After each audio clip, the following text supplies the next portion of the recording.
Then I would like to call to order the study session for the City Council for the City of Wheat Ridge, Colorado for May 18th, 2020. We're meeting in a virtual format, and I would like to, let's go ahead and if the clerk would just record which counselors are here for the record. And we have Ms. Nosler Beck is here, so. Looks like we're only 7 of 8. Okay, so we're only missing Ms. Dozeman, and I believe she's going to join us in a little bit. So thank you all for joining us. We would like to open our meeting tonight with citizen comment on any agenda item. Our only agenda item this evening is Denver Water lead reduction program. But if there are any members of the public who would like to comment on that item, now is an opportunity to do so, your opportunity to do so. If you would please unmute yourself and speak up. I'll be happy to recognize you, and then we'll give you 3 minutes to speak. So is there anyone in the public who would like to speak on tonight's agenda item?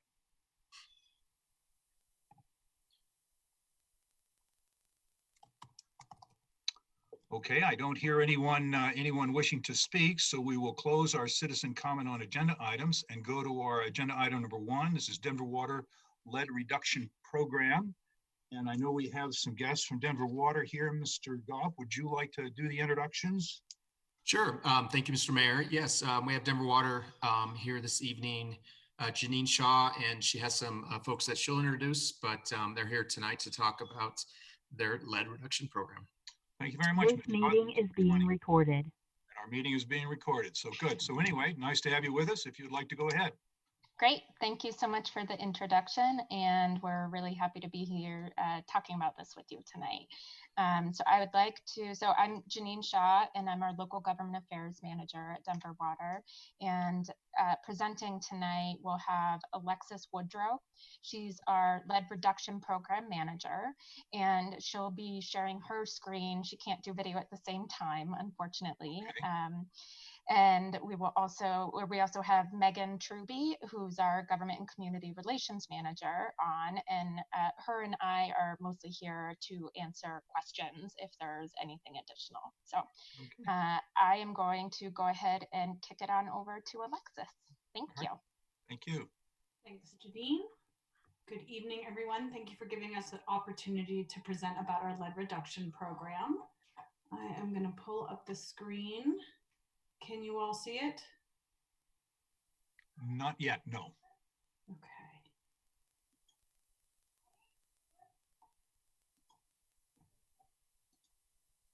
How about now? Yep. Oh. Good? There you go. Good. Great. Okay, so I'll continue. So today, on our agenda for today, I'm going to give a brief overview about Denver Water, because we're a lot more than just Denver for Denver Water.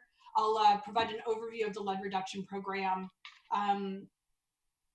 provide you a list of resources on Denver Water's website and contact information as well, and then open it up for questions. So Denver Water, we are the oldest water utility in the state, founded in 1918.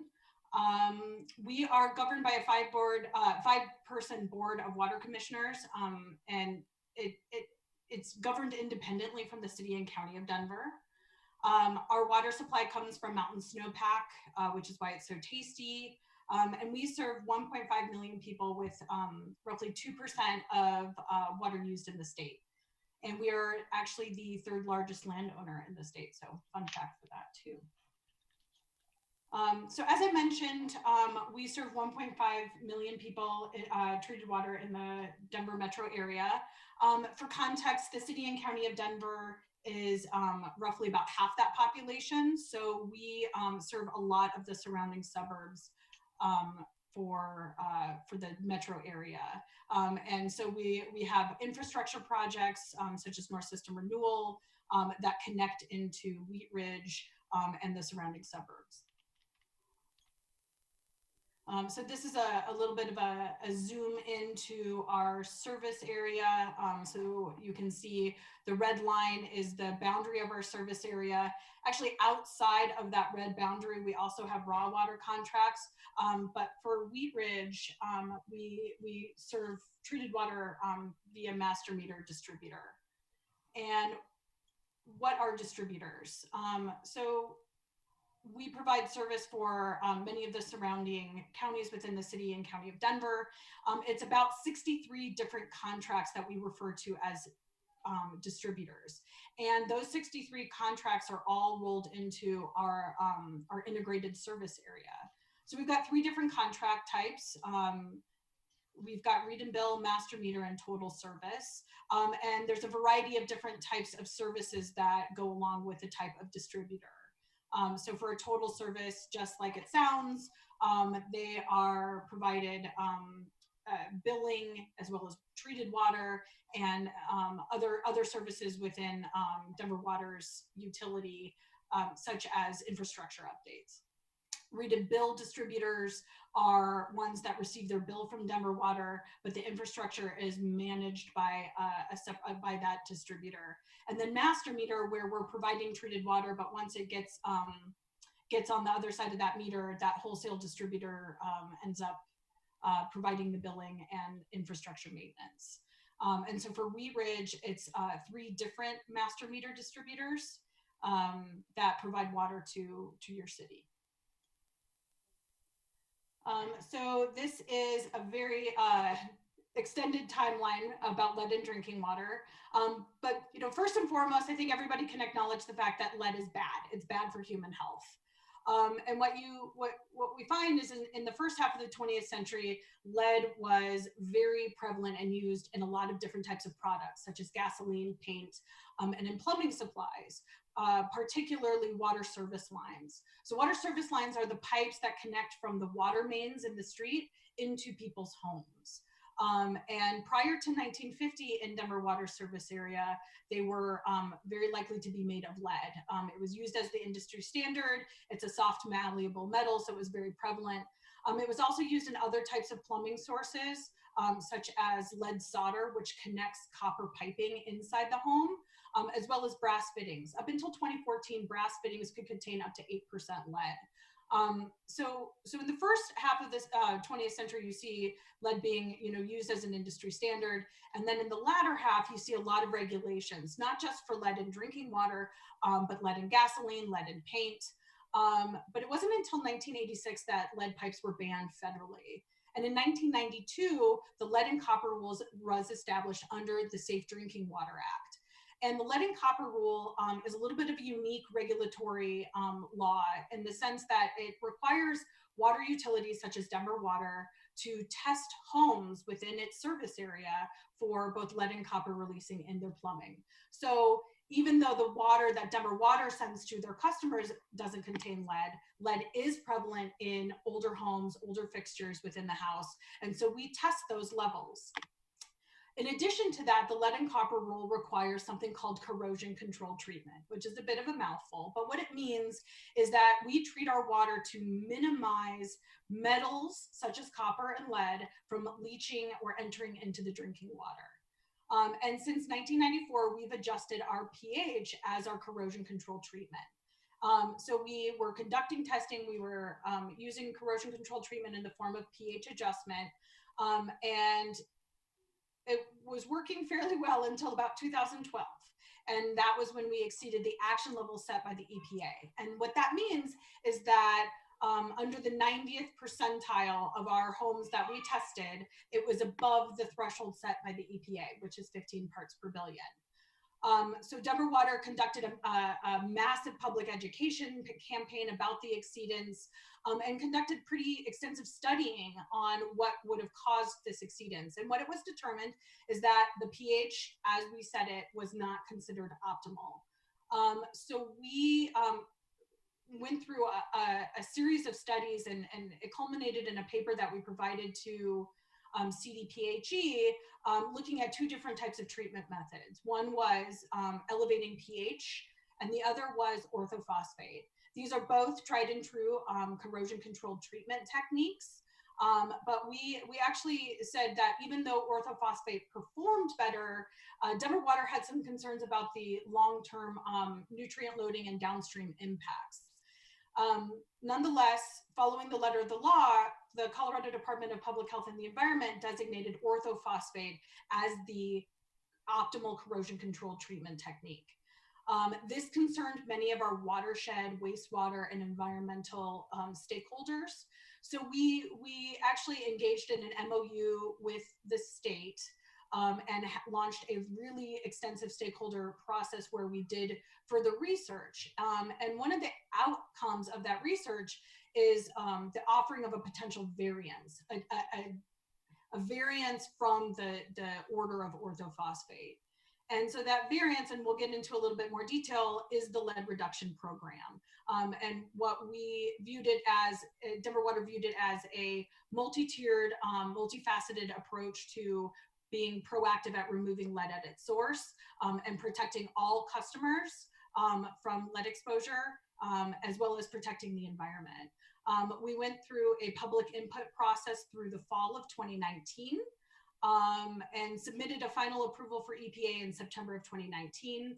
EPA reviewed it and approved it in December, on December 16th of 2019, with an effective date to start the lead reduction program January 1st. So we've been pretty much hitting the ground running ever since. And so we have a video for you to watch, and I will play.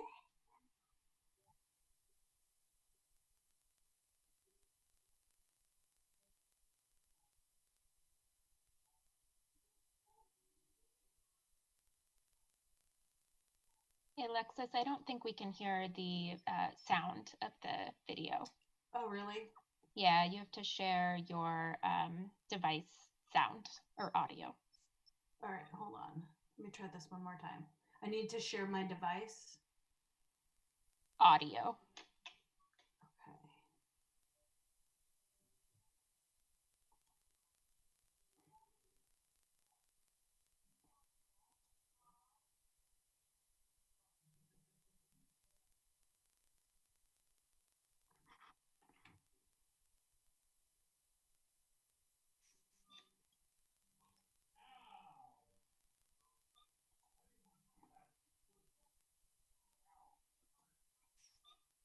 Sorry, it keeps playing over and over again.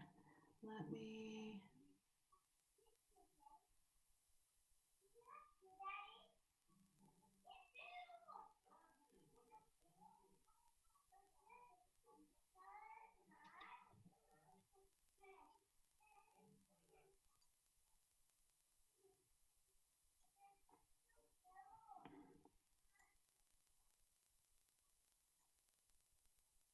All right, I'm not seeing how to share audio. Sorry. Apologies for that. Okay, just one second. Hey, Jesse Johnson, this is Allie. Are you able to help provide any guidance on how to share audio?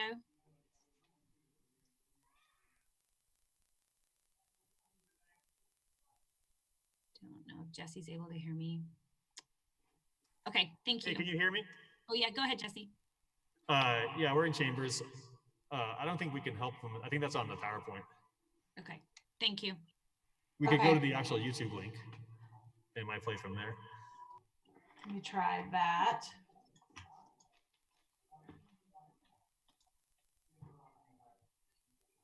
Jesse, you sound like you're actually in a chamber. Yeah, that's the feedback in Chambers. All right. Bear with me, folks.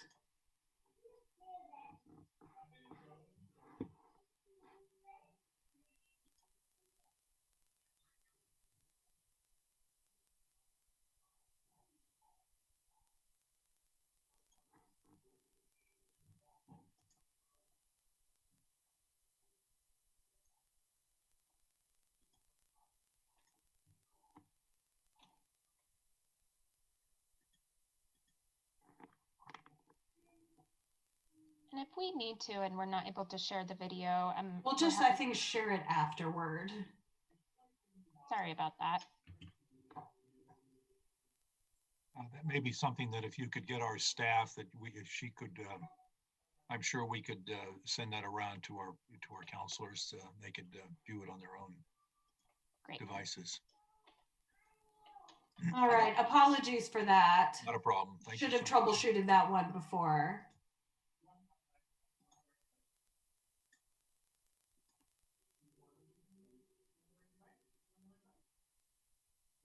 All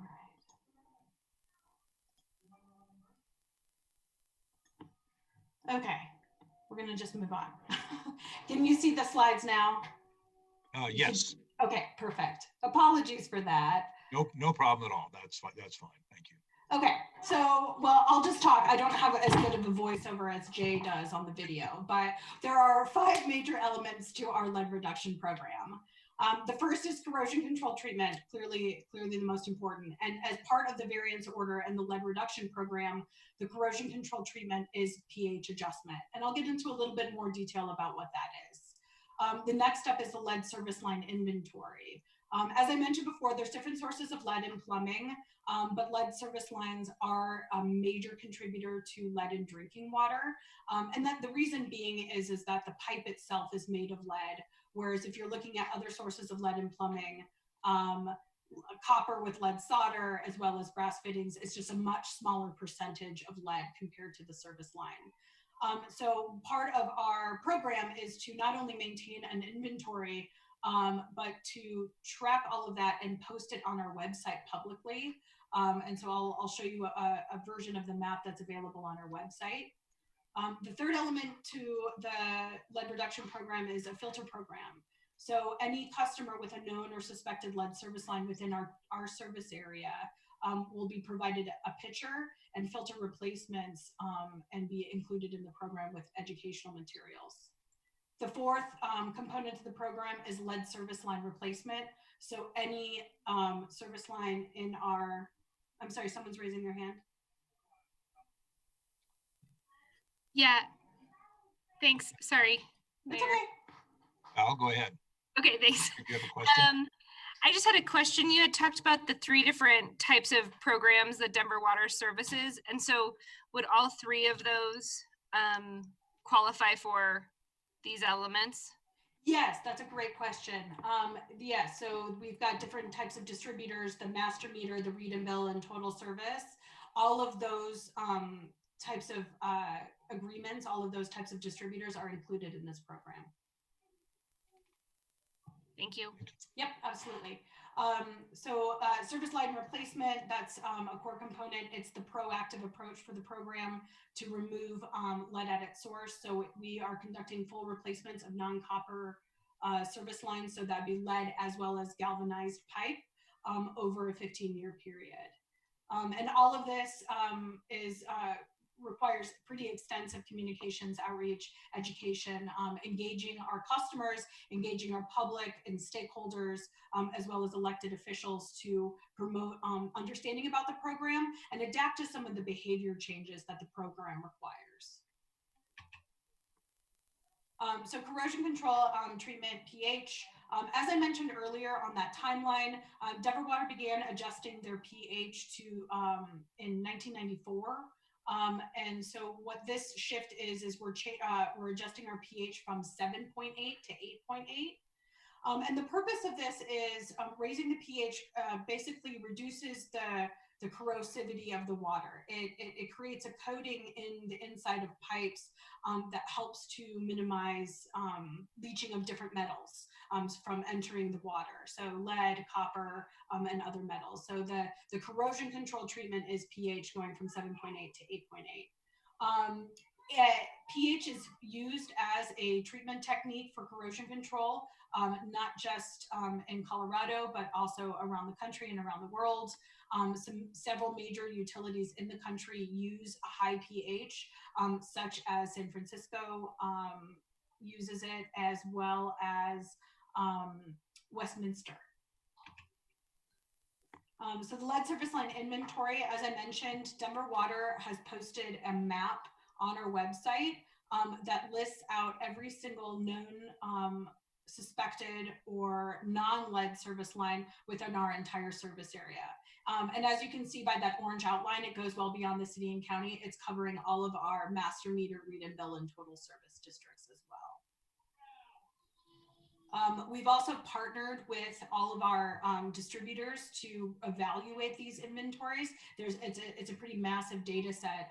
As you're looking at the inventory, there's somewhere between 64 and 84,000 homes in our service area that may have a lead service line. So we've been working very closely with a lot of our distributors to evaluate those data types. And some of the evaluation also would include water quality testing. And in fact, we are sending out approximately about 500 water quality test kits to different residents in Wheat Ridge to help verify whether or not those service lines are made of lead. Next up is the filter program. So we are, anyone with a known or suspected service line, a lead service line is enrolled in Denver Water's lead reduction program, and they receive an education packet in the mail as well as a pitcher and then filter replacements. And so what we do is a direct distribution to our customers. The outside of the box looks like this. And what you can see is that actually all of our materials are translated into Spanish as well. So our materials are bilingual.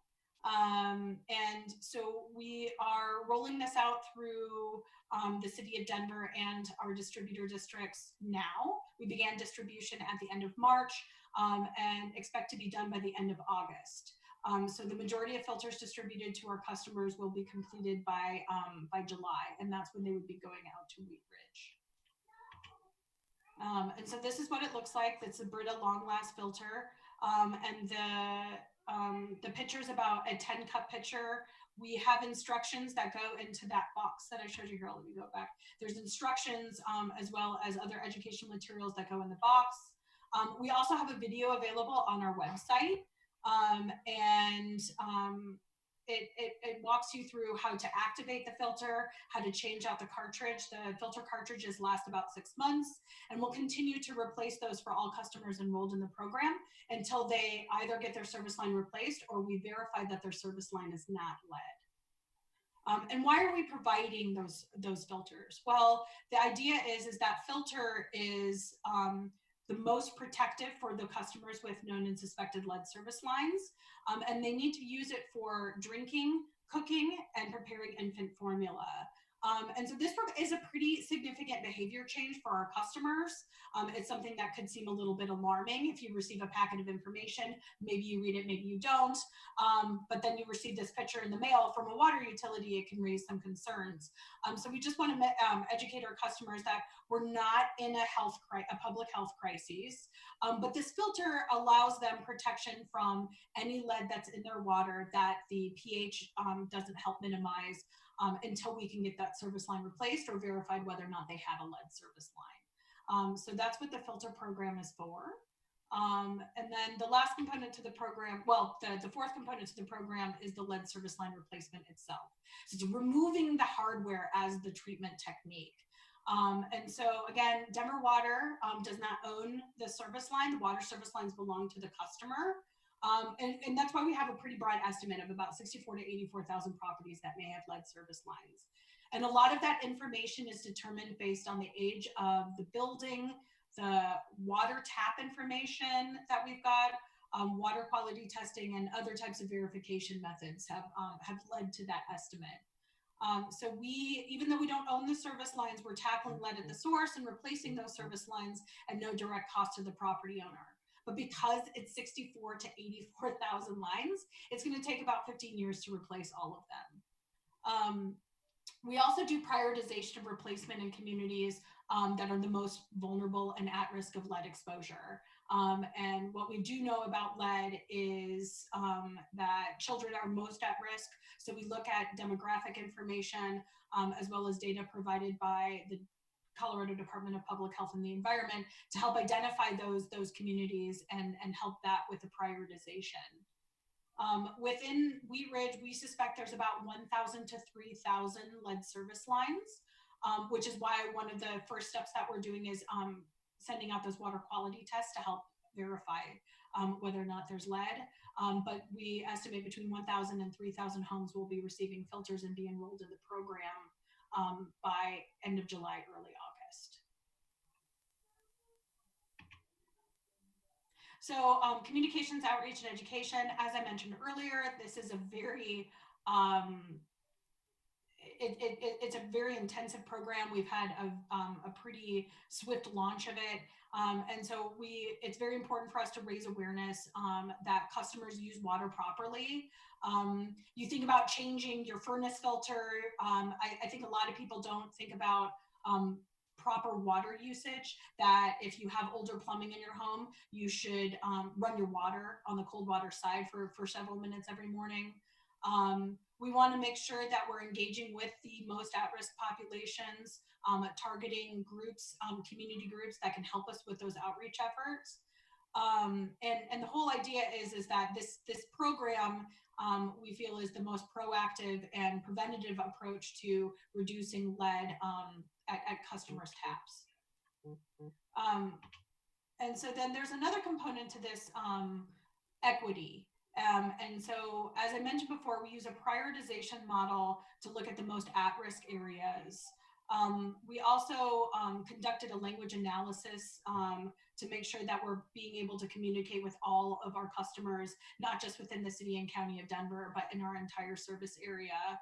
And then also leverage the relationships with different community groups around the city and around our service area to help communicate with some of those harder to reach people, to make sure that they're using their filters, that they're following the practices we're recommending, and that our educational materials are reaching them in a way that is going to help them make better decisions for their families. And so we have a pretty robust website. We've done several updates to provide information. Customers and everybody on the meeting today can sign up to receive monthly updates on the program. Our customer care reps, representatives have pretty extensive knowledge about the program and can at least direct customers to the right information. And we also have a lead email address, lead@denverwater.org, for anybody, any of your customers, or if anybody has any inquiries. And so that's the program in a nutshell. We'll have to send you the video because it is actually a really nice summary of what the program is. But wanted to open it up for questions.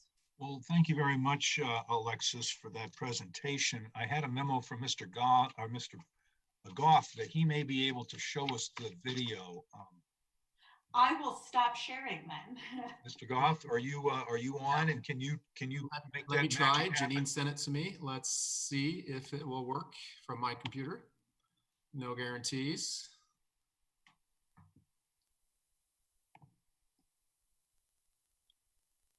Huh.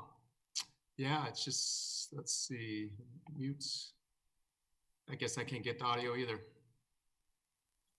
I Okay. wish it was better. I could have narrated it for you, but Yeah. it'll take a couple of rounds and then maybe I'll get to it. There we go. Taking action to help protect current and Here, let's start over. It's just the first part that doesn't, there's no sound.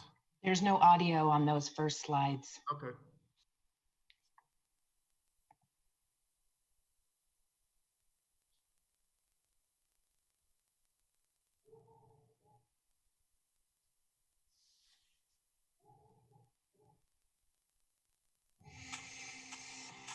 taking action to help protect current and future generations from lead in drinking water. It's why Denver Water launched its new lead reduction program in 2020. While the water sent to customers is lead-free, lead can get into water if it passes through service lines that are made of lead. This is important because lead in water can have significant health impacts, especially for pregnant women, infants, and young children. Service lines are the pipes that connect Denver Water's water mains in the street to homes and businesses. Service lines belong to the property owner and not Denver Water. As part of the lead reduction program, Denver Water has an estimated 64 to 84,000 properties in its service area that have lead service lines. The utility plans to replace these lines with new lead-free copper pipes at no direct cost to the customer. Most of the properties are homes built before 1951. Pipe replacement will take place on a neighborhood-by-neighborhood basis starting in 2020. It will take 15 years to replace all the lines. Priority will be given to areas with a large number of facilities that serve infants and children, areas with high concentrations of lead service lines, and underserved neighborhoods. Reducing the risk of lead in water at home is another important part of the lead reduction program. That's why Denver Water is sending customers a free pitcher and water filters. The filters are certified to remove lead and should be used for drinking, cooking, and making infant formula or other beverages. While the primary source of lead in drinking water comes from lead service lines in the ground, lead can also get into water through household plumbing that contains lead. This includes faucets and fittings made before 2014, as well as solder that was used to connect copper pipes before 1987. To help protect all customers from these sources of lead in drinking water, Denver Water is increasing the pH level of the water it delivers to its service area. This higher pH will strengthen an existing protective coating inside pipes and plumbing, which reduces the likelihood of lead getting into water. This change will not impact the taste and odor of the water. This comprehensive program was approved by the Environmental Protection Agency, as well as the Colorado Department of Public Health and Environment. You can learn more about the lead reduction program at denverwater.org/lead or call 303-893-2444. Oh, thank you very much. That was good. Thanks for putting that together. All right. Well, thank you very much for that presentation. Let me see if we want to open it up for questions from council. Please raise your hand and I'll call on you. Ms. Nosler-Beck, unmute and continue. Thanks so much for the presentation. I just have some questions about the science behind lead in water, and you guys probably know the answers. So one, like, can you get lead poisoning from taking a shower? We just talk about drinking water, and I just wanted to know where the, like, if it also is penetratable through your skin. That's a good question. It is that is not a risk. Lead contamination can come through ingestion. And so with children, it's the highest risk because their bodies are smaller. Plus, because they're still developing, it can disrupt some of their neurological development and brain development. But for adults, it's also not good, but only if you ingest. And I think you guys went over kind of some of the, positives and negatives of, like, either the orthophosphate or the pH. But with pH, is it something like the increase in pH and the acidity? I know you guys said that it's tasteless, like it wouldn't change any of that, but does it do anything like to the enamel on your teeth or have any other side effects? CDPHE has also verified that pH at that level has no health effects. And there are several utilities, and I mentioned San Francisco utilities have been using it, I believe, since the 90s. And so there are no adverse health effects. Great, thank you. Thanks, Alexis. Thanks, you guys. Thank you. Additional questions from council? Ms. Hutchinson. Thank you, Mr. Mayor. If we're not using lead for solder anymore, what are they using? Oh, that's a good question. A tin, and I'm not sure what the other makeup of, but they also have other types of taping materials that do use the solder. It used to be a 50-50 lead tin solder, but I am actually not a plumbing expert. However, I have seen my husband use a tape and another like tin-based solder. Oh, okay. Maybe Teflon tape or something like that. I don't know, but yeah, plumber's tape. Yeah. Okay. Then I have a question. What about the schools? That's a great question. So what we have worked to do is try and identify what we call critical customers. So those are those at-risk populations, daycare centers, schools, and even some healthcare facilities. And we're currently doing outreach, not just within the city and county of Denver, but all of our total service to identify any schools that potentially are at risk. and then working to further identify whether or not they have a lead service line. And then if they do, if it is verified, prioritize it for replacement in 2020 and 2021. Okay, so I know we're already alkaline now and we're going to be more alkaline. Has there been any study like with CSU regarding how this can affect like trees and plants and things like that? Janine, if you don't mind, because I know you've been doing a lot of the research, do you mind taking this one on? Sure, not a problem. So Janine Shaw with Denver Water. And what we have found with pH is, I think a lot of people hear an increase in pH and think that is directly the same as the pH in the soil. And while the water pH influences the soil pH, it takes a very, very, very long time. And so there are a century or something like that. So what we have been finding in our discussions with CSU and other water providers who are also at that higher pH level is that it really, as long as you're using best practices, like when you irrigate, you don't want to overwater. You don't want to be doing certain things that will make the impact worse, or rather have an impact. So when water actually sprays into the air with like a standard sprinkler head, the pH drops back down. So it's an interesting phenomena. Yeah, but chemistry, right? Yeah. Okay. So we are continuing to look at, there are certain, plants or tree species that may have more specific needs. And, when that's the case, there might be, if it's like a prized, I don't know, not a gardener either, that there may have to be adjustments or something with the soil on the other end. Okay, thank you very much. You're very welcome. Thank you. Additional questions? I had a couple. Is the service lines, who would determine whether the service lines are lead or whether they're another type of material? Is that the current water providers, or will the customer be involved with that understanding that piece of information? That's a great question, Mayor Starker. It's a group effort for sure. So I think I mentioned when we were developing our inventory, we worked with all of the distributors in our service area to look over their own inventories and gather information that they had. In addition to that, we've got the water quality testing. The way that Denver Water provides water tests to customers, it's actually 3 1-liter bottles, and we time the testing to help determine where different locations in the house. So if you've got your first draw water sample, it's going to show really what's in that premise plumbing, what's in that faucet. Your second sample is going to show kind of further down into your plumbing if you've got copper with lead solder and other materials.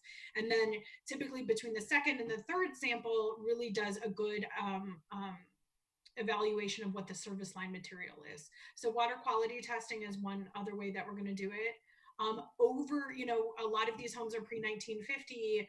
It might have changed owners, but you might have owners that actually remember changing out their service line over a period of time. And so if they have records of that, we definitely want our customers to share that with them and their distributors. And then lastly, there's other verification methods. So we would do probably an interior inspection of the home. So looking where that water service line comes in. As well as potholing, where you make small excavations above the service line, and then you either do a scope or you do a visual inspection to look at the material. So it's going to definitely be a team effort to make sure what's lead and what's not. Are you able to determine the type of service line material from a surface scan of any type? When you go out to locate utilities, is there anything that would tell you whether it's, copper or lead or zinc or So there has been no above ground detection that's been successful. So you can really detect galvanized because it's magnetic.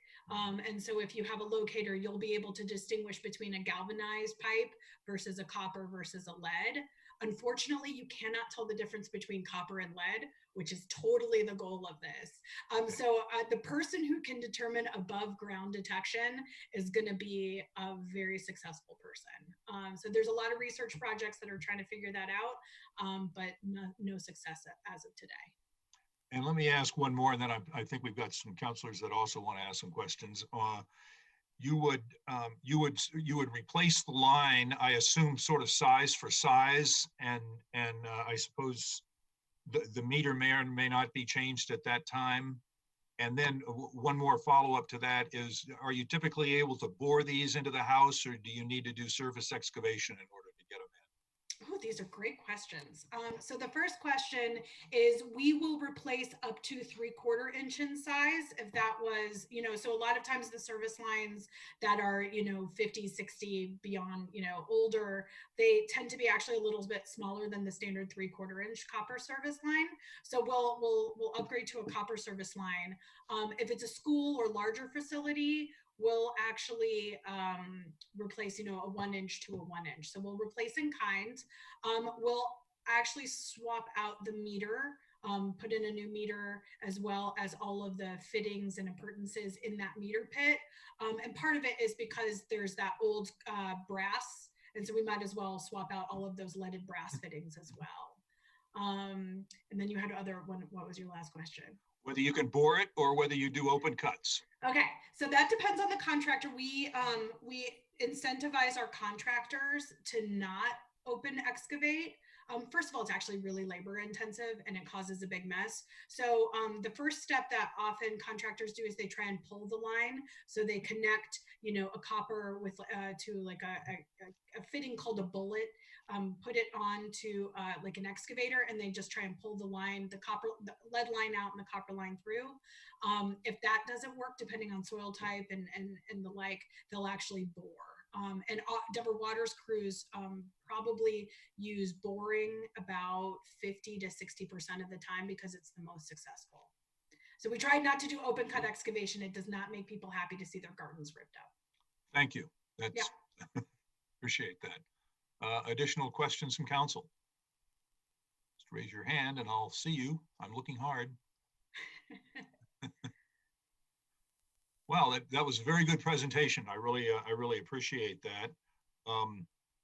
So what should our citizens expect to see as the sort of the first efforts in this rollout? So the first wave of things that'll come out to the customers will be water quality test kits, and that's not going to go out to, and I think I said there was an estimated 1,000 to 3,000 that we're going to be communicating with by the end of the summer. So the first thing that they're going to see about this program are water quality test kits. And what's nice about the water quality test kits is it kind of empowers the customer to learn a little bit more. It's an activity that engages them into, hey, let me think about my plumbing a little bit. Haven't really given it much thought. The water quality test will help us kind of fine tune that inventory and refine the numbers. But then, in order to be most cautious, we're going to send anybody with a known or suspected lead service line a filter, and that'll begin in mid-July. That being said, so those are direct communications that are going to go to the customers. But I will tell you that media has picked up on the program itself. And I think part of it is because a reporter actually receives a filter, gets a little bit curious about it, writes a story. So it's also possible that your residents are going to see a news story about it and might ask questions in the meantime. But the direct communications won't come out till about mid-July. Okay. Meg, Janine, anything else you wanted to add? I think that's it from, okay. Yeah. Okay, thank you very much. And Ms. Weaver had her hand up. Thanks so much for your presentation. We have several different water providers here in Wheat Ridge, and this might be a question for Mr. Goff, our city manager, but like I'm on Consolidated Water, and I know that they're also affiliated with Denver Water, and I was just kind of curious for those constituents that aren't on Denver Water directly, will we be contacted? Is this something that other water providers are dealing with?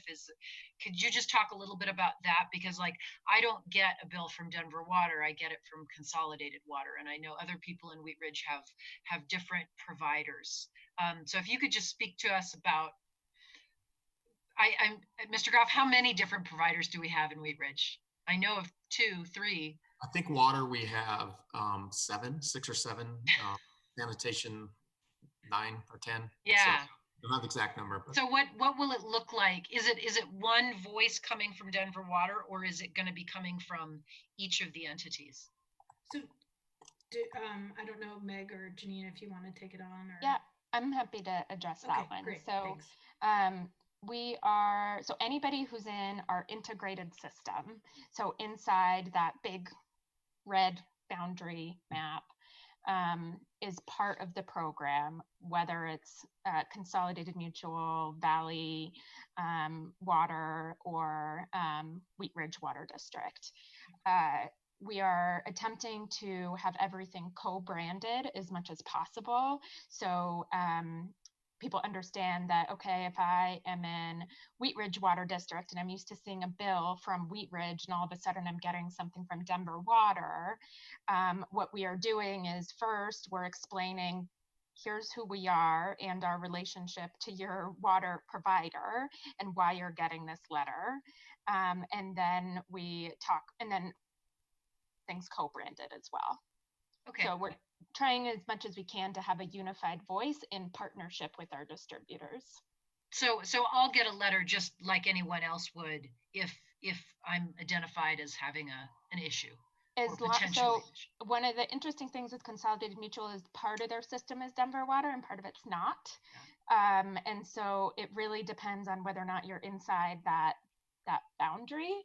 So I would encourage you to test out that our address search inventory, and you can actually put in your address and see if it's in there.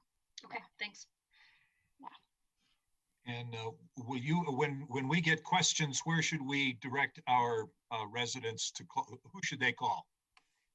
Yeah, so they are encouraged to call Denver Water Customer Care.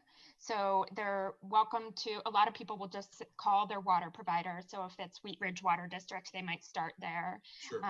Wheat Ridge Water District may be able to answer some of the questions, but may ultimately refer the person to Denver Water. But we are happy to take those questions directly. So that's the best source. And then also if people are more comfortable with email, it's lead@denverwater.org. Okay. Our website is really well built out on the lead reduction program. The FAQs in particular are really helpful.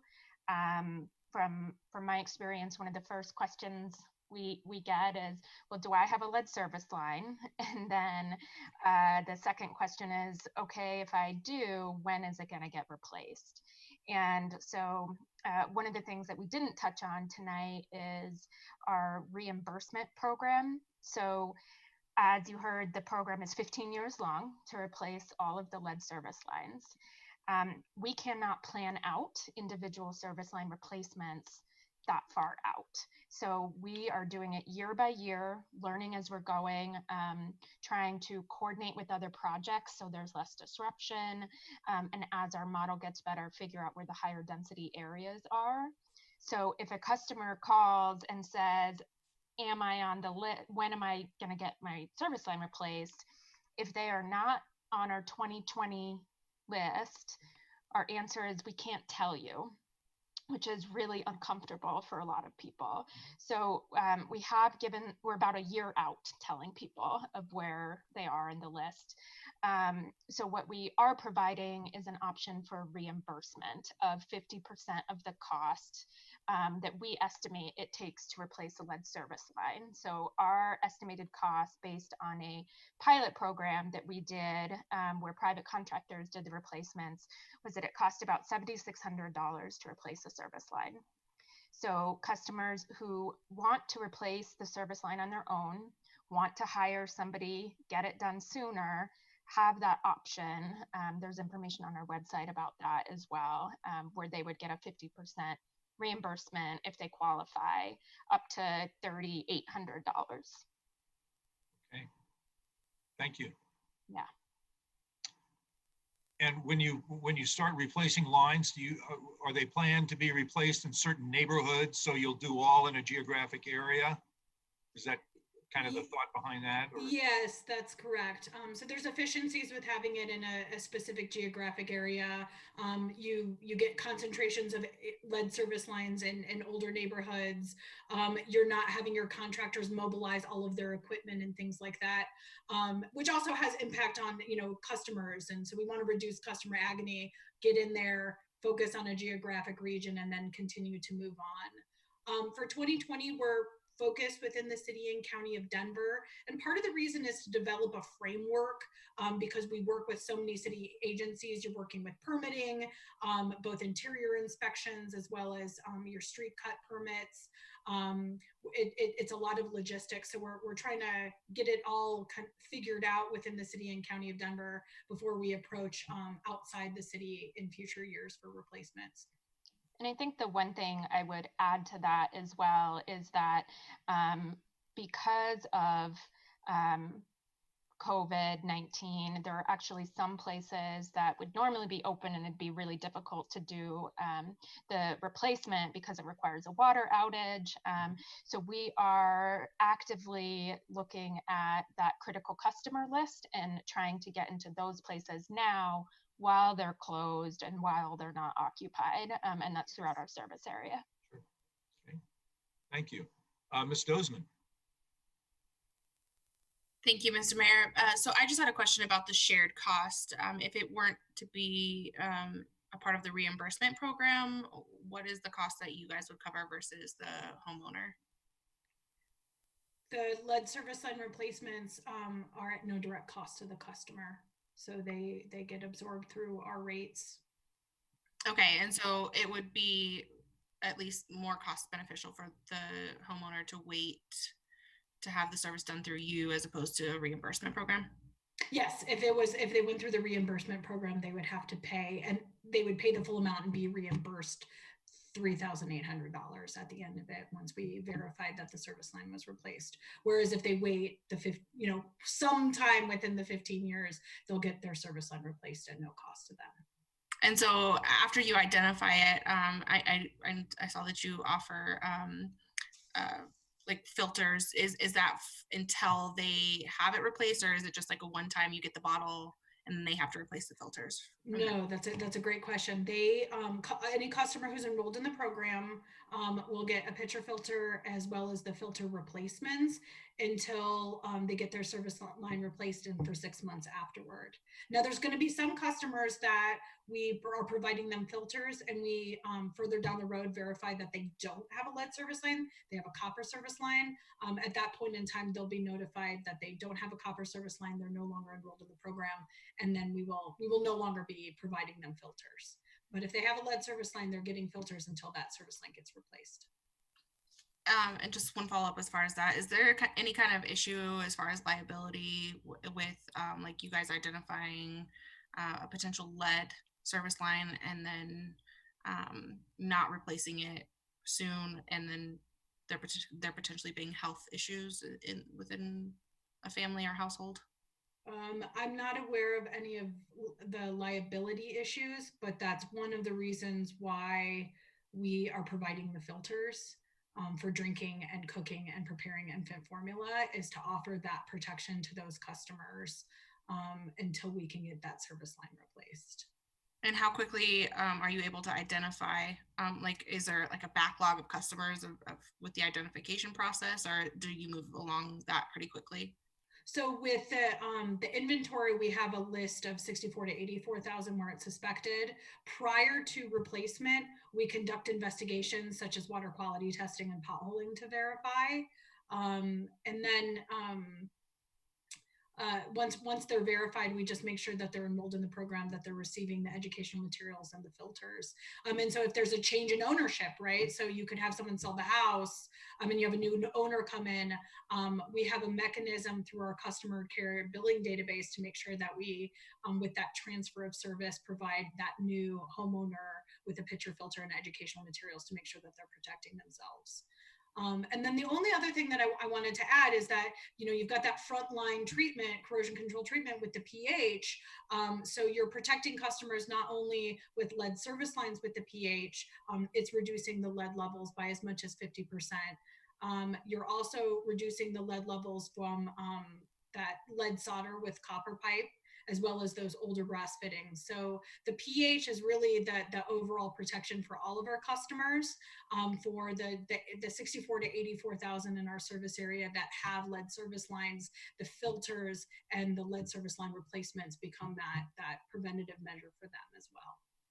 And so if you're going to be incurring the costs, are we going to be seeing our water rates go up in order to subsidize this program? Yes, we're still figuring out what the impacts are for 2020 and 2021. We're engaging all of the distributors in those conversations, but there will be impacts to rates, and we're still evaluating how that will look and what the cost allocation will be. Okay, thank you. Yes, thank you.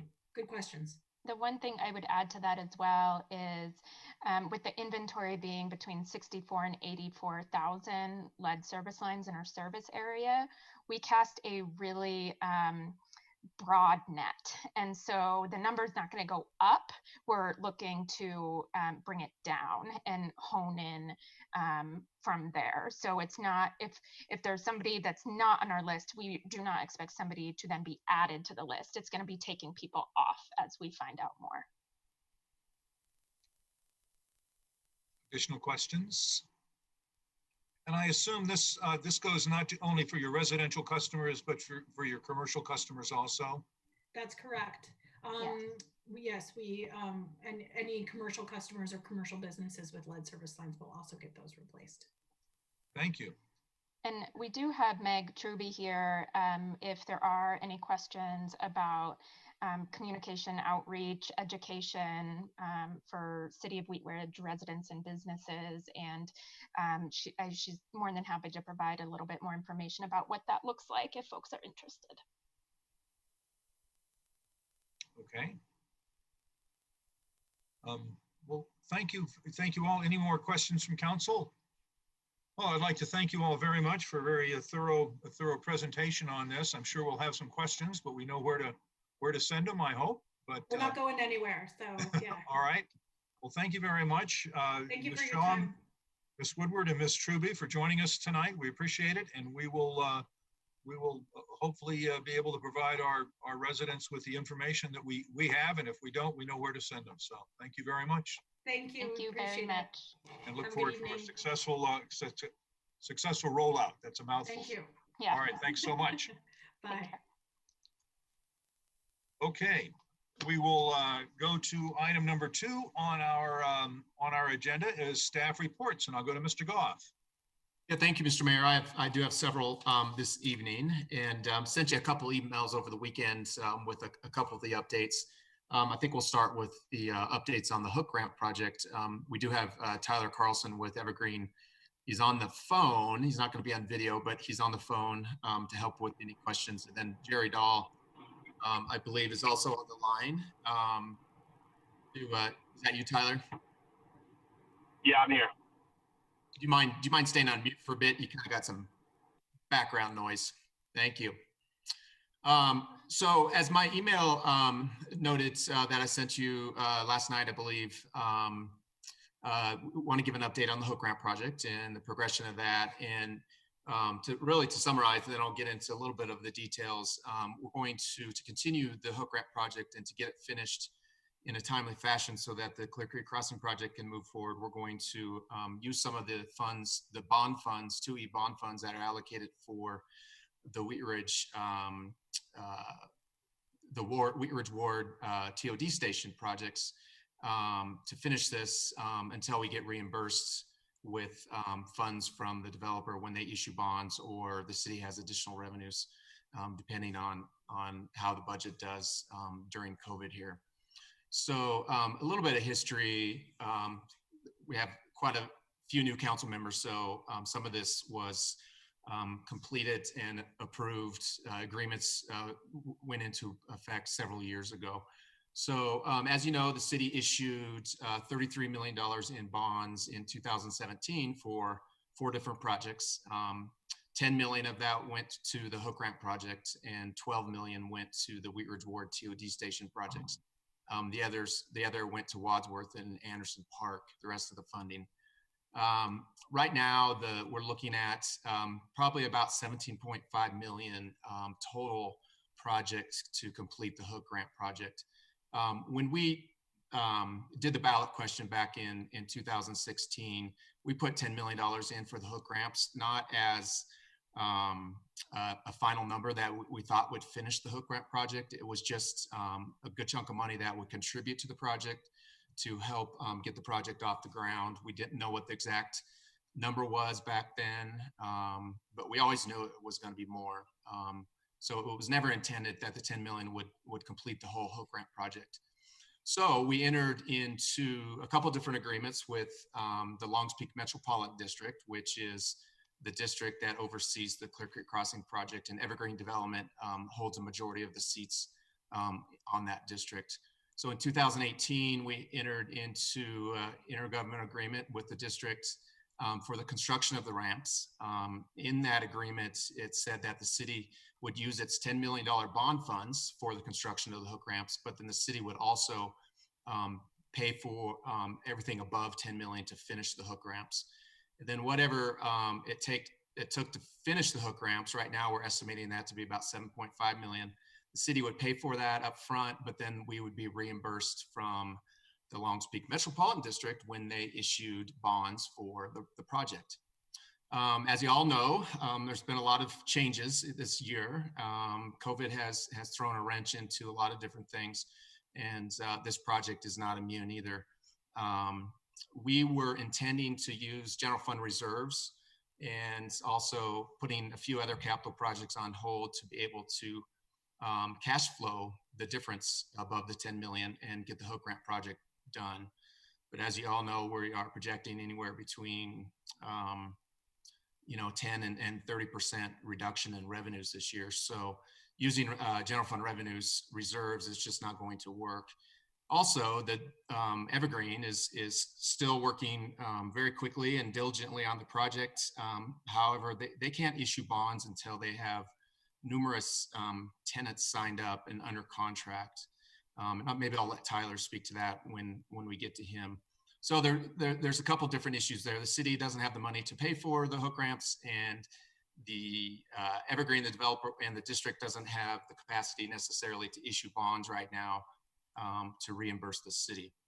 So we have, and then also we entered into another agreement with the district in 2018, as I mentioned, that they would again reimburse the city for anything over $10 million. So to date, about 10.3 million has been expended on the first 2 phases of the Hook Ramp project. So the off-ramp off I-70 and the on-ramp, the temporary on-ramp, which are ramps A and B, were completed recently.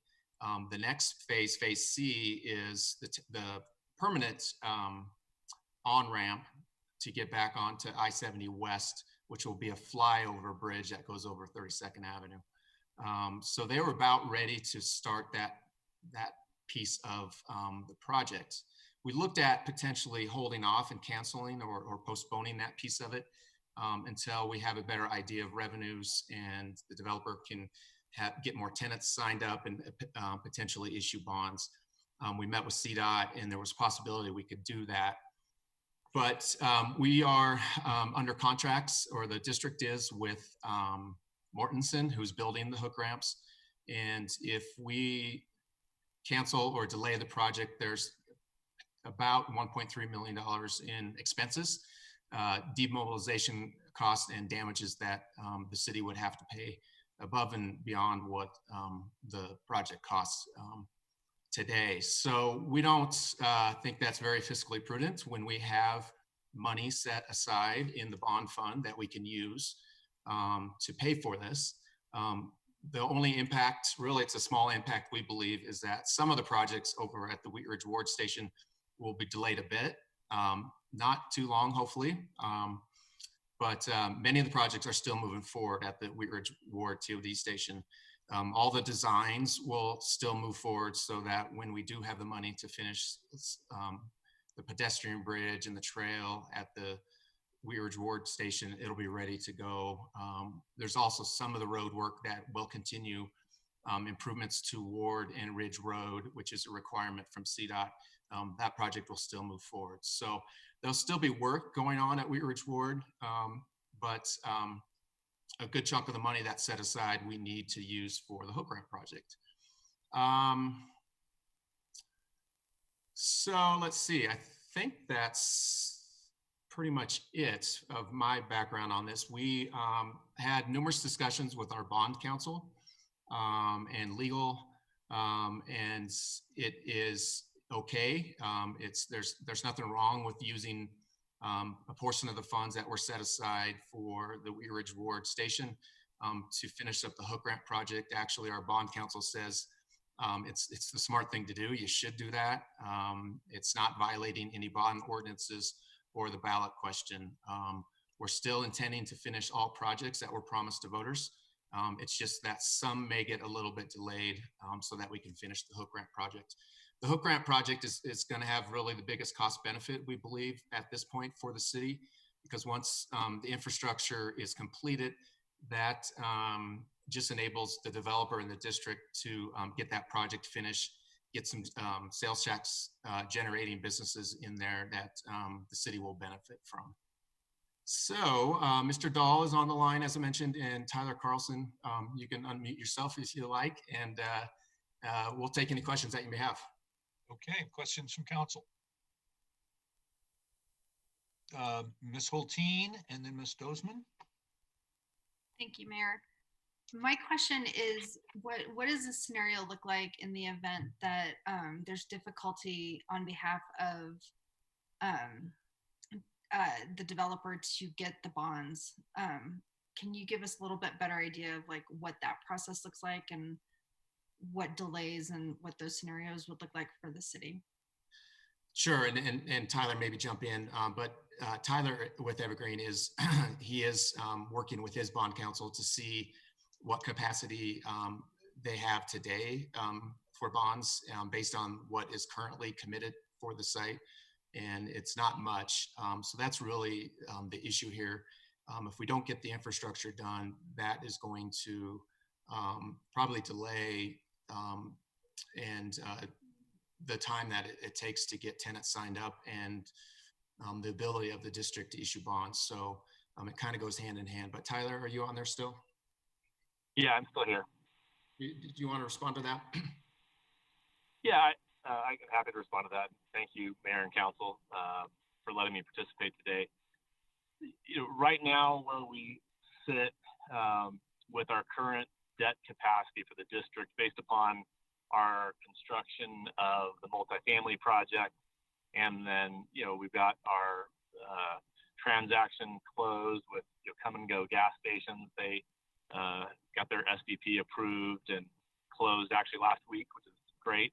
And then our upcoming transaction with Foothills Credit Union, that very limited amount of activity only generates debt capacity of about $3 million. And that's obviously insufficient for us to do much with the hook ramps. And frankly, with the way the hook ramp reimbursement agreement is established between Longs Peak and the city, technically there's other entities that have first priority on those funds. But the bottom line is, as we sit today, there's not enough capacity to satisfy the other obligations of the district and to pay the city. What we really need are large sales tax generating users. And I'm so frustrated by this whole situation because, we had active negotiations with 3 different anchor tenants for Clear Creek that were looking very strong, before COVID hit.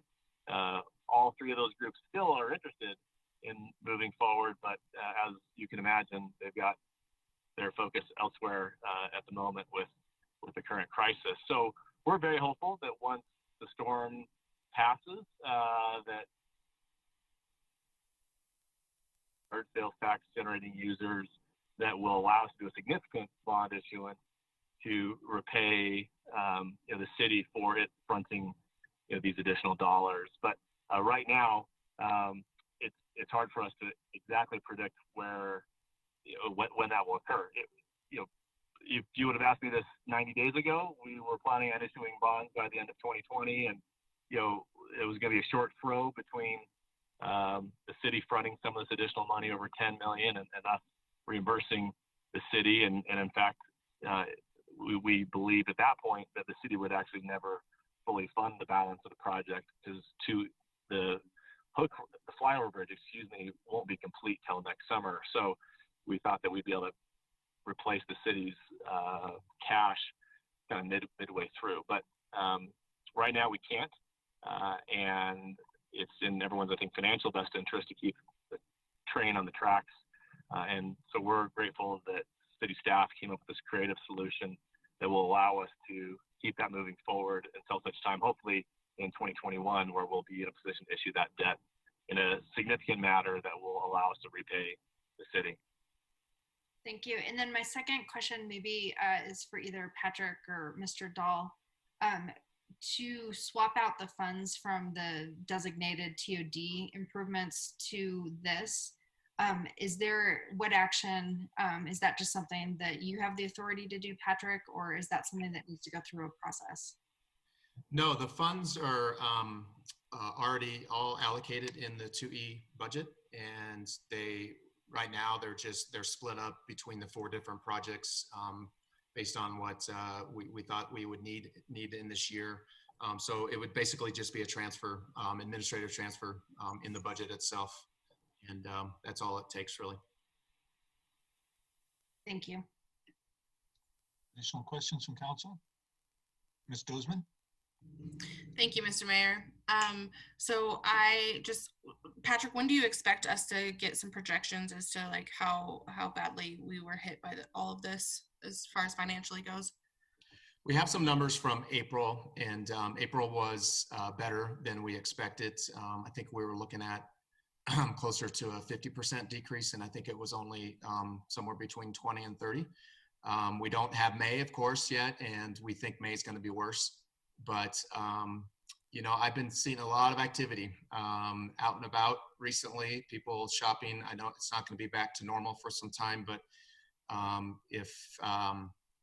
it is going to be a month-to-month analysis, Ms. Dozeman, to determine what those revenues are going to look like. But we are looking at that monthly, and I can tell you that April was better than we expected. That's all we have right now. So when did we start seeing or expecting this to be an issue as far as completing the hook ramps and needing to divert funds from other 2E projects? The last several weeks, we've been talking about it. Mainly the issue really hit us when COVID started. Again, as I mentioned before, we were hoping to be able to cash flow this using general fund reserves and other budget money. But once we started analyzing the impacts of COVID on the city's budget, we realized we're not going to have the money to cash flow this project.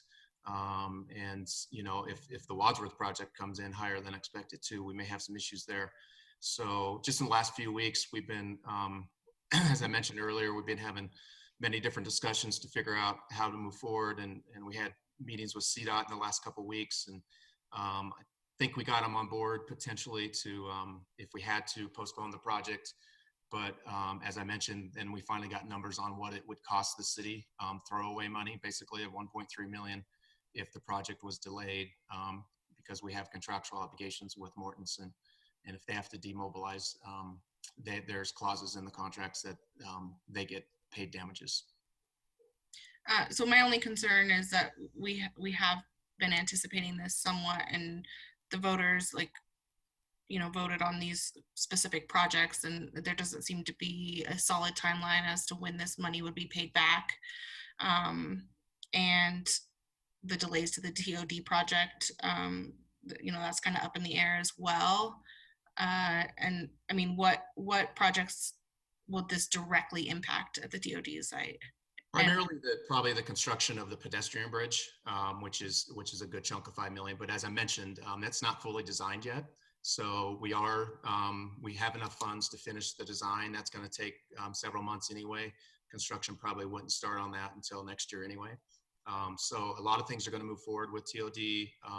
Maybe a couple of the road projects may get delayed also, but we have enough funding to finish all the design work for the projects at the TOD station. It's just when they get finished we don't have an actual date on that yet. What is the projected timeline now of the hook ramps being completed? If we continue moving forward now, they'd be finished next summer.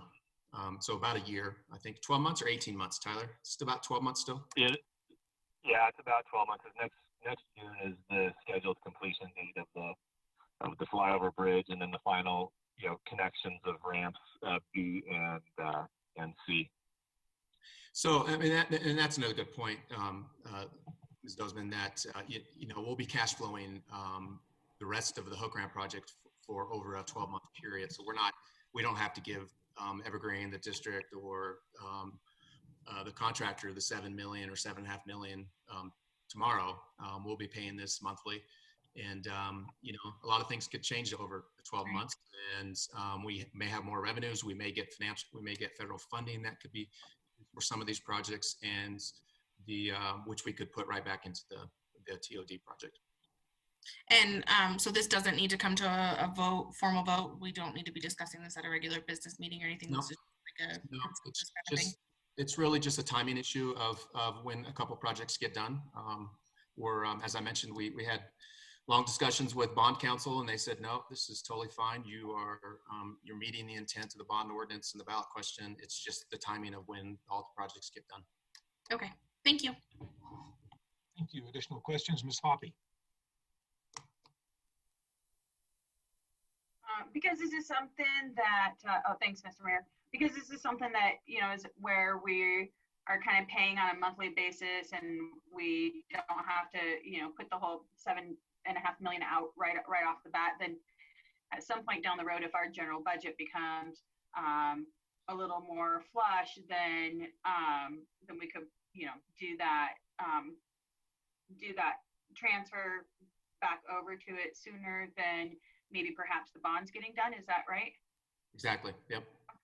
And then, I just want to say I support doing this because, a pedestrian bridge at the TOD site is a pedestrian bridge to nowhere right now, where if we can get these hook ramps, we can get some larger, some more of the retail and entertainment stuff signed up in there, then they can get their bonds faster. And so I think it's important for us to support this project in this way. Thank you. Additional questions? Mr. Urban? Thank you, Mr. Mayor. I guess, first of all, I'm trying to figure out we received this email last night at 6 p.m. and we're now discussing this under city managers matters. Why wasn't this an item on the agenda or further information provided sooner rather than later? Now we have less than 24 hours to kind of mull this over. Well, we, and Janice could maybe speak to this too. We purposely, we were potentially thinking about canceling the study session because we didn't have any items, and we got Denver Water to do their presentation, but Janice wanted to keep this meeting scheduled in case we had last minute items. And this really came together at the last minute, this option of using the bond funds. We didn't get clarification from our bond attorneys and until the last couple of days, and we didn't have time to get it out in the packet. So I just wanted to make sure to use tonight to give you an update. But yeah, that was why we didn't know when the packet was going out, which direction we were going. I just want to preface this by saying that I fully support this project and our desire to utilize the 2E bond funds for this purpose. But as Janice pointed out, the pedestrian bridge at the TOD site could be a bridge to nowhere. But in this instance, in the absolute worst case scenario that we're seeing here, if the bonds are not issued for the Clear Creek crossing, these will be hook ramps to nowhere. Is that, in an absolute worst case scenario, is that what we're looking at? Well, I wouldn't say to nowhere. There's Tyler Evergreen's under contract with Lutheran Hospital to build, a $60 million medical campus. We have 300 residential units under contract, which are going in. I think they still have a contract or close to a contract with a hotel, the Come and Go, the Foothills Credit Union corporate office. So there, it would definitely be hook ramps to those things. But yeah, I can't guarantee that, COVID goes on for another 5 years and delays this project. I can't guarantee that that's not going to happen. But yeah, I don't think any of us are in a position to prognosticate what where this is going or how this is going to happen. But when we're asked to consider where to put the money, that puts us in a position of having to make predictions, and so I understand that. Councilman Urban, may I chime in for a minute? Go ahead. What I can tell you is before COVID and in our negotiations with the 3 anchor tenants, and they're not 3 mutually exclusive anchors, they would be 3 co-locating anchors. The first question I got out of everyone's mouth was, when will the highway project be done? Because it's of paramount importance to those guys. You're getting the street grid in and the ramps flowing, and even the flyover bridge. All of that was helping with the marketability of the site. And so I think just self-interestedly from the district side, we're anxious to have the highway project completed as soon as it can. It's had plenty of delays to date because of challenges with Denver Water, which I think you guys are very aware of. But now that we're so close, what we want to do is continue to set the table so that when these different anchor tenants are ready to make deals, that the schedule hasn't changed, and yes, it's still going to be open. And that's what everyone was frankly looking forward to, was getting deals under contract approved through Wheat Ridge in 2020, and then starting construction in 21, so that by the time they opened, all the ramps were rocking and rolling. So I think it will be a benefit, and I think it also will help the traffic in the area. If we were in this hypothetical situation to suspend the project and put it on delay, what that would mean is that ramp C would never be reconstructed or reopened, and all on-ramp traffic would flow through ramp B for a longer than anticipated period of time. And that wasn't ideal either. There's a reason why in the ultimate design that everyone was planning on building, having 2 on-ramps to I-70 westbound. So anyways, I hope that may be helpful a little bit.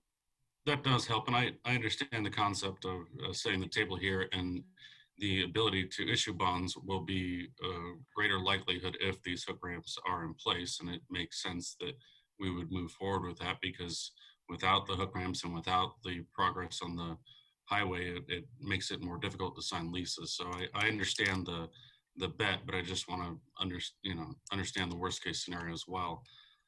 So setting that aside, looking at the TOD site, as we consider the various 2E funds, Anderson Park's already done, and as we're looking at what the Wadsworth widening project, given the direct impact that's going to have on businesses along Wadsworth, has there been any contemplation about putting the Wadsworth widening on hold because of COVID-19, and then an additional 2 or 3 year of economic impact to those businesses as well, and what that would do to the city coffers? Or what can we do to consider the financial impact that would have on the city? I don't know if there would be enough. We've already spent some of the $7 million that was allocated towards the Wadsworth project. So I don't have that number with me in front of me tonight, but I don't know if there would be enough to backfill the gap for the hook ramp project. And, you know, if we delay that, we are under a schedule to for the federal funding to have the project out to bid by October of this year. And if we don't, we could potentially lose the federal funding, all the federal funding for that project. So it wouldn't just probably put it on hold, it would probably kill the entire project. Okay, and I guess the overarching concern I have there is going back to, we've closed down businesses for several months now, and then no less than 12 months later, we're going to be closing them down again intermittently, and that's going to impact sales tax revenue as well. So what kind of, and then at the same time, we're talking about eminent domain issues and purchasing properties at a time when their business revenues are down, and that could affect the appraisals that they have. So I see a number of issues there. And has there been any discussions about the impact of COVID-19 on the Wadsworth Winding project at all? Not specifically in those details, Mr. Urban. The project is at this point still moving forward. We purchased the two properties that were full takes, the Midas and the Raleigh Bertos.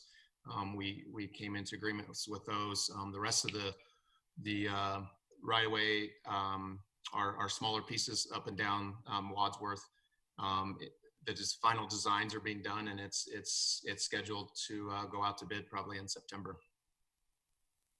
Okay, so setting that aside, I would be in favor of the plan that's been presented so far to allow the TOD funds to be utilized for this, and then it be repaid back, and see where it goes. Thank you. Thank you. Additional questions? Ms. Hulteen? Actually, Councilwoman Hoppy had her hand up before mine.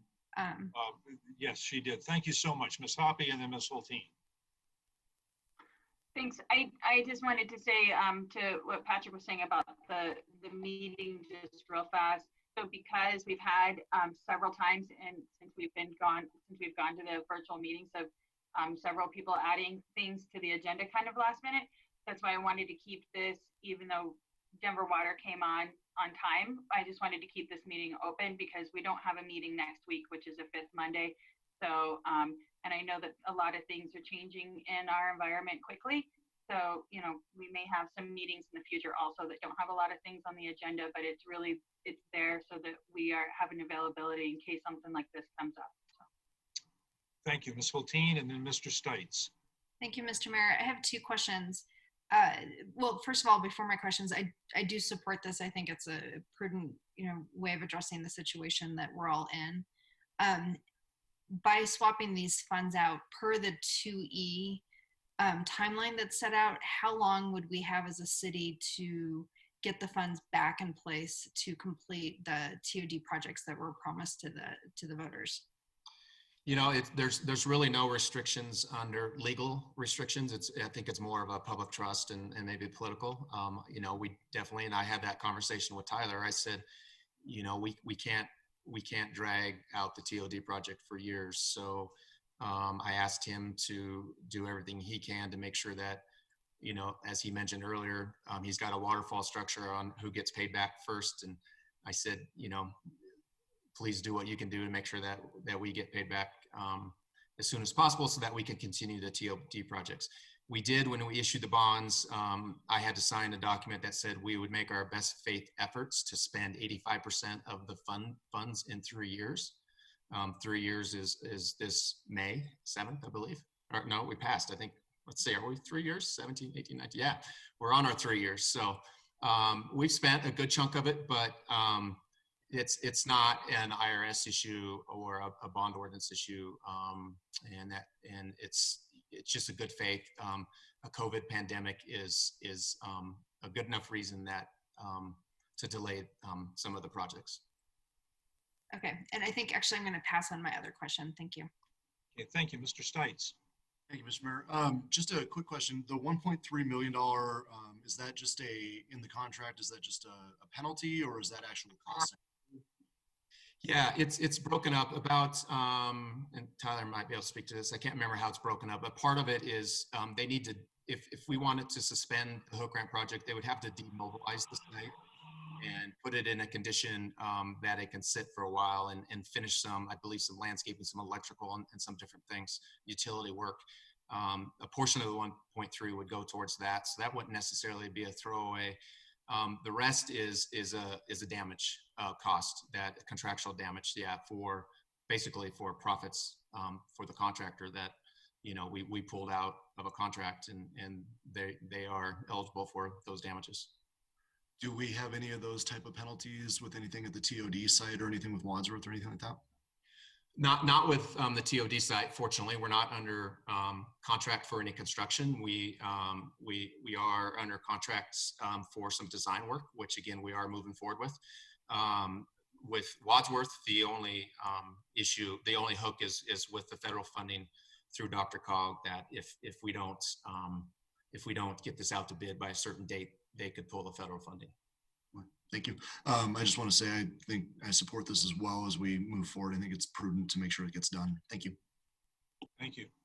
Any other discussion? Okay, Mr. Goff, did you have any other items tonight? We do. We have several. Sorry. Okay. Thank you, Tyler. Thank you, guys. Appreciate it. Have a good evening. Thank you. Thanks for joining us. I believe Karen O'Donnell, is Karen O'Donnell on the line? She is. We, last week, there was a couple comments from council members to ask us to look into potentially utilizing our parks for some private use for some of our businesses, since they can't open their gyms or because of the public health orders. So Karen had been working on that already, and she just has an update on that real quick. All right, Ms. O'Donnell. Good evening, Mayor and members of council. So we don't typically allow use of parks for commercial purposes, but as I mentioned in the last update, we think it's important to be a good neighbor during this time, and we don't want to see any Wheat Ridge businesses fail. So we're looking at primarily recreation-related businesses that reside in Wheat Ridge, but looking at allowing free use for a limited time only, and being very clear about that there will be an end date for that. And we'll keep an eye on the governor's orders to determine when that end date is, based on when businesses can begin to reopen with some normalcy. So currently people can just call the recreation center, and our facility coordinator Clarissa is managing this program, and they just need to fill out a park and trail special use permit. And our city programs will have priority, but if there's availability, we will certainly approve any qualifying organizations. And let's see, currently under the state orders, classes can only be held with 4 people, and that includes the instructor. So I don't know how much this is going to help at this point, but we anticipate additional updates. I believe it's May 25th or 26th from the governor. So hopefully those numbers will be increased, and then this can be something that people can take advantage of. When approving these permits, I'm just going to add some specific guidelines. There's a place where I can write in some information before I approve, and it's just going to include the expectation that the permit holder will follow state and local guidelines, that it's for a limited time only, and we'll give at least 2 weeks notice to folks, so it's not just going to be an abrupt ending to this program. Again, currently it's for groups of 4, and there's under current orders, there's no shared equipment. And then the only other thing I'm just putting in there is just a recommendation that in lieu of a fee, that we're recommending a small cleanup project, because what our park staff has noticed is that our parks are have way more trash than usual. So they're spending a lot of time with that. So we thought that that would be a good idea, since we're not charging a fee for this, to just have a little 5-minute cleanup project with the participants in your class to give back. So that's really all I have on that. I don't know if anybody has questions, but Patrick, I also have the update on the Greenbelt if you want me to mention that. Okay, thanks, Karen. Let me go with any questions from Ms. O'Donnell on that issue. Then go ahead with your other update, Ms. I think Rachel had a question. Oh, Rachel, I'm sorry. Mr. Ham, please, Ms. Holteen. Thank you, Mayor. Karen, I just want to thank you for acting quickly on that. I realize at this point, with only 4 people, we might not have that many takers, but maybe with the updated information from the county, if those numbers get bigger, I think it'll make a huge difference. And so I just really want to thank you and your department. You demonstrated to us a couple of weeks ago how many moving pieces you guys are taking on right now. And I just want to thank you for taking this one on and doing it really professionally and effectively. And I'm sure we'll have several businesses in our community who will benefit greatly, as well as community members who can participate. So with much gratitude, thank you. Thanks. Thank you. Any additional questions right now? Okay, now, Ms. O'Donnell, you may go to your next item. Just wanted to give you a quick update because we talked about the Greenbelt bike and trail safety a couple of weeks ago, and wanted to give you some information. Both Sarah Spalding and Jesse have been, well, they updated an existing PSA on trail safety. It was keeping dogs on leashes, picking up after your dogs, and they updated the video to include masks. So they did a fantastic job. It's awesome. So that will be available. And then also, our plan internally was to create and purchase some temporary signage to where there's like a sign, and then you go 20 feet and there's another sign and another sign with just little snippets of information along the Greenbelt going in both directions.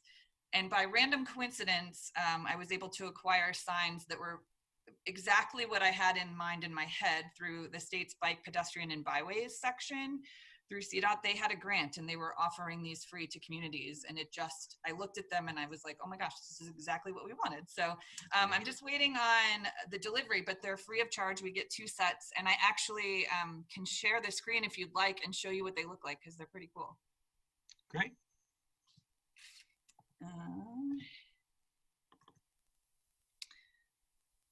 So we have Be Kind, Share the Trail. Masks aren't just for Halloween. I thought that one was cute. Be Aware, Free One Ear. So again, like when you're walking on the trail, just making sure your earbuds, one of them's out so you can hear when people are approaching. Use the bell, please call your pass. So that, again, reminding people to say, on your left. And then the one that kind of started this whole conversation, bikes yield to peds, limit 15 miles per hour. So, and all of these signs show masks on the cartoon people as well, which I thought was kind of fun. I really think it kind of meets the intent of what we wanted to do. So, so I was pretty excited to find that. Thank you. Yeah, that's great. That's very good. Thanks, Karen. Yeah. Any questions for Ms. O'Donnell? Mr. Stites and then Mr. Urban. Thank you, Mr. Mayor. Actually, Ms. O'Donnell, I had a question from your presentation last week. I had a couple of constituents reach out. They were asking about the gold panning and playgrounds. When were we planning to open those up, or is that just not going to happen at all? Well, the playgrounds are under the current state order. So until we get additional direction from the governor, the playgrounds are closed. The gold panning, it came from the Jefferson County Sheriff, and then we kind of extended that to Wheat Ridge. It was all about the Clear Creek and not having activity in the creek so that emergency personnel didn't have to make any rescues if something were to happen. So that's the intent behind that. But I don't have any update on that. But as soon as I do, I will definitely let you know. But we have reopened tennis courts for singles play. And then tomorrow we'll open basketball courts for groups of 4 or less, and the skate park. Thank you.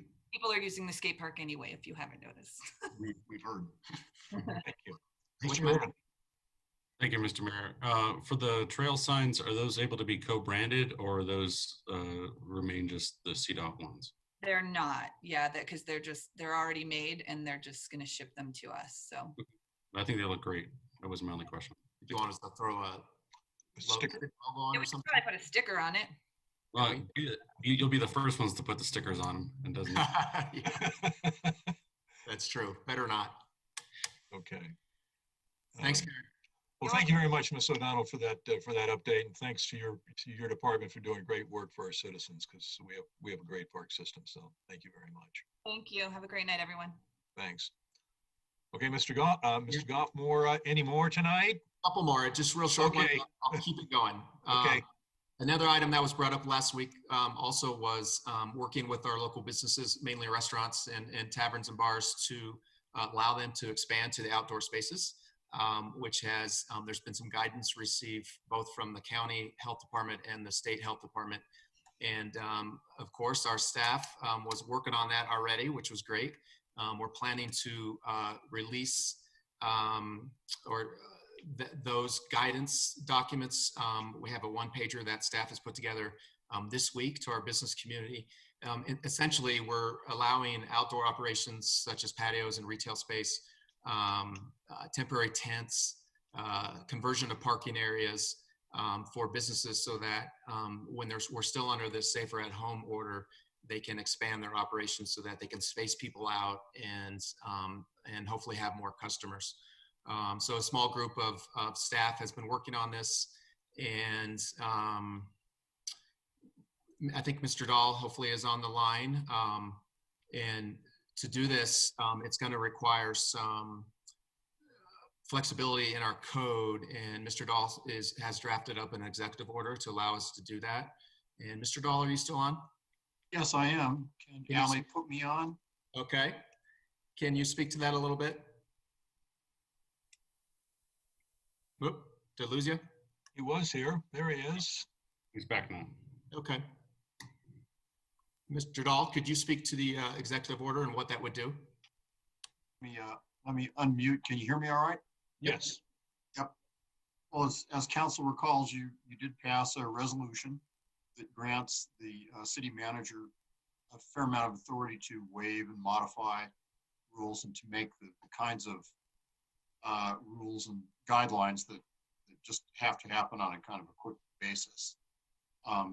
So what I have done is taken the handout that the staff has put together on the subject of use of public property or outdoor use, modification of premises for liquor license licensees to modify their premises, and also some building code kinds of requirements, mostly to allow for building permits to be acquired for these same purposes electronically or by email, and put those into an executive order that the city manager could sign, similar to the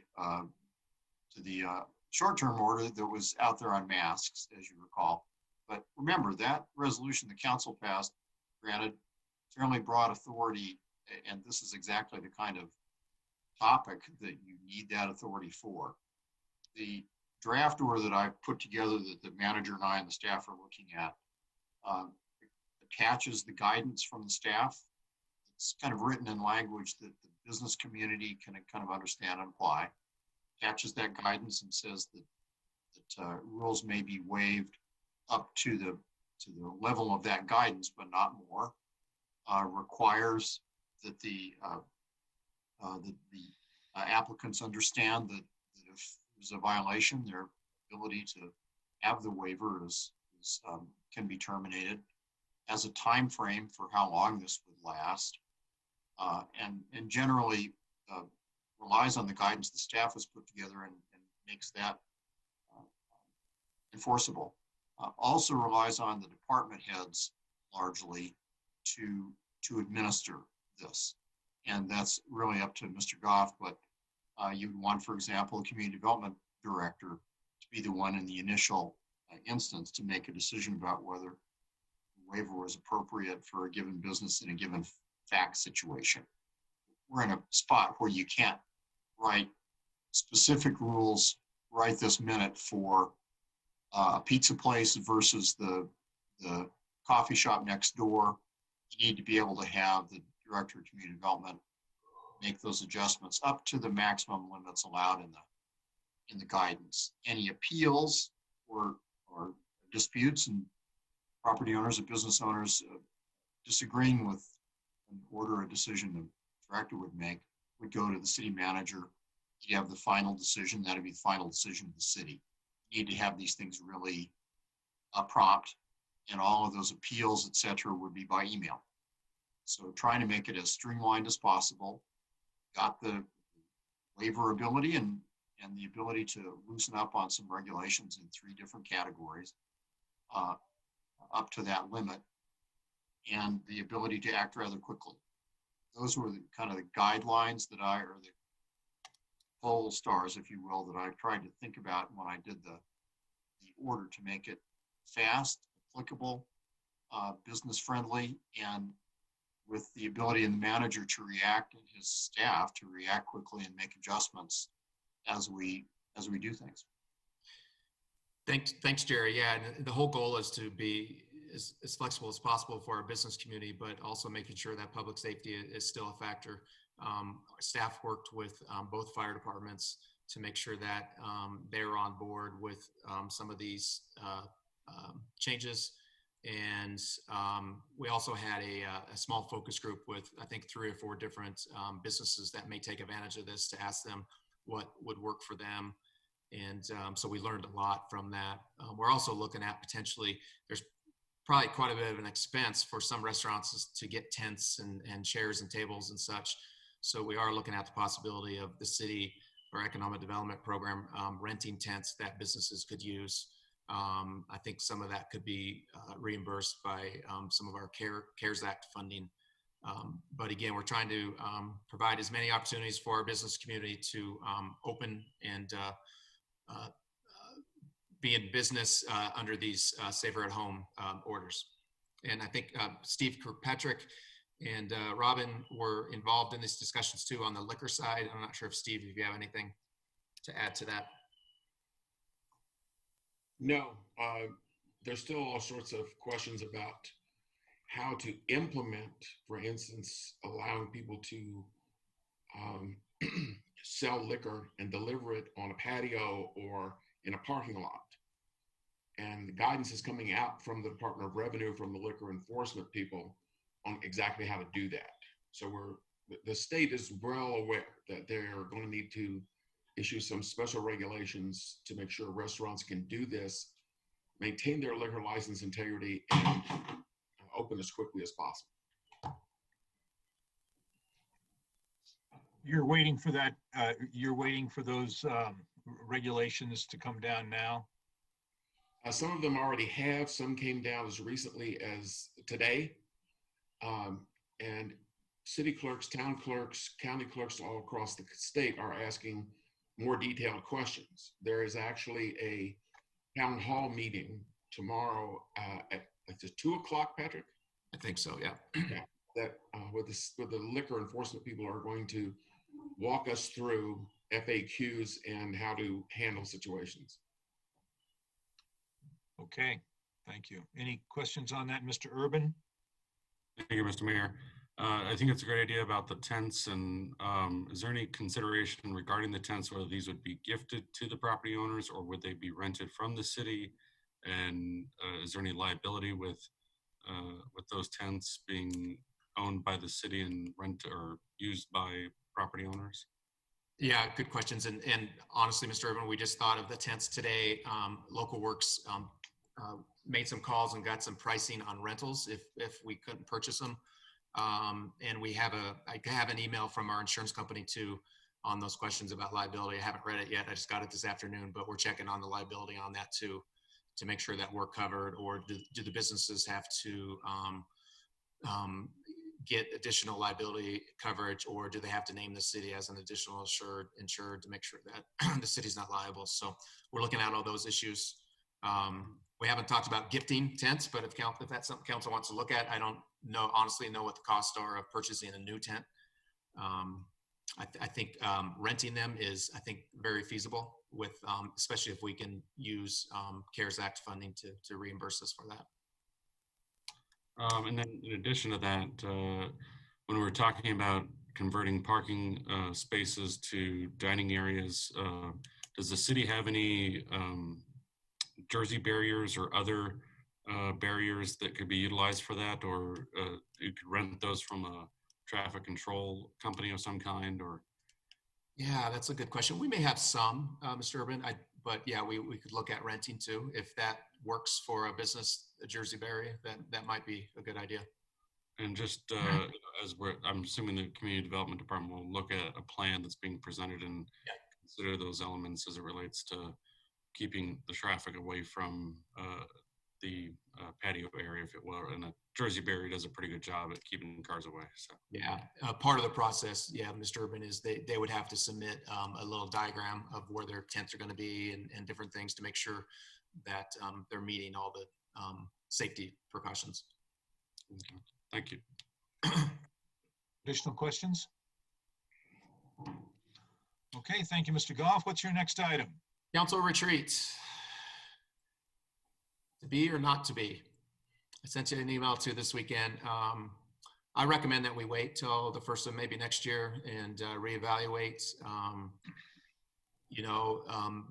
We're going day by day here. I think trying to provide a base level of services to our community, and I think we're still doing a great job. But things are changing monthly, and I just think it's better that we have some more time to maybe get through this and have a clearer picture, potentially, hopefully by the beginning of next year, of what the future looks like before we sit down in a retreat format and spend time on that. So that's my recommendation. Just want to check in on what everybody is thinking.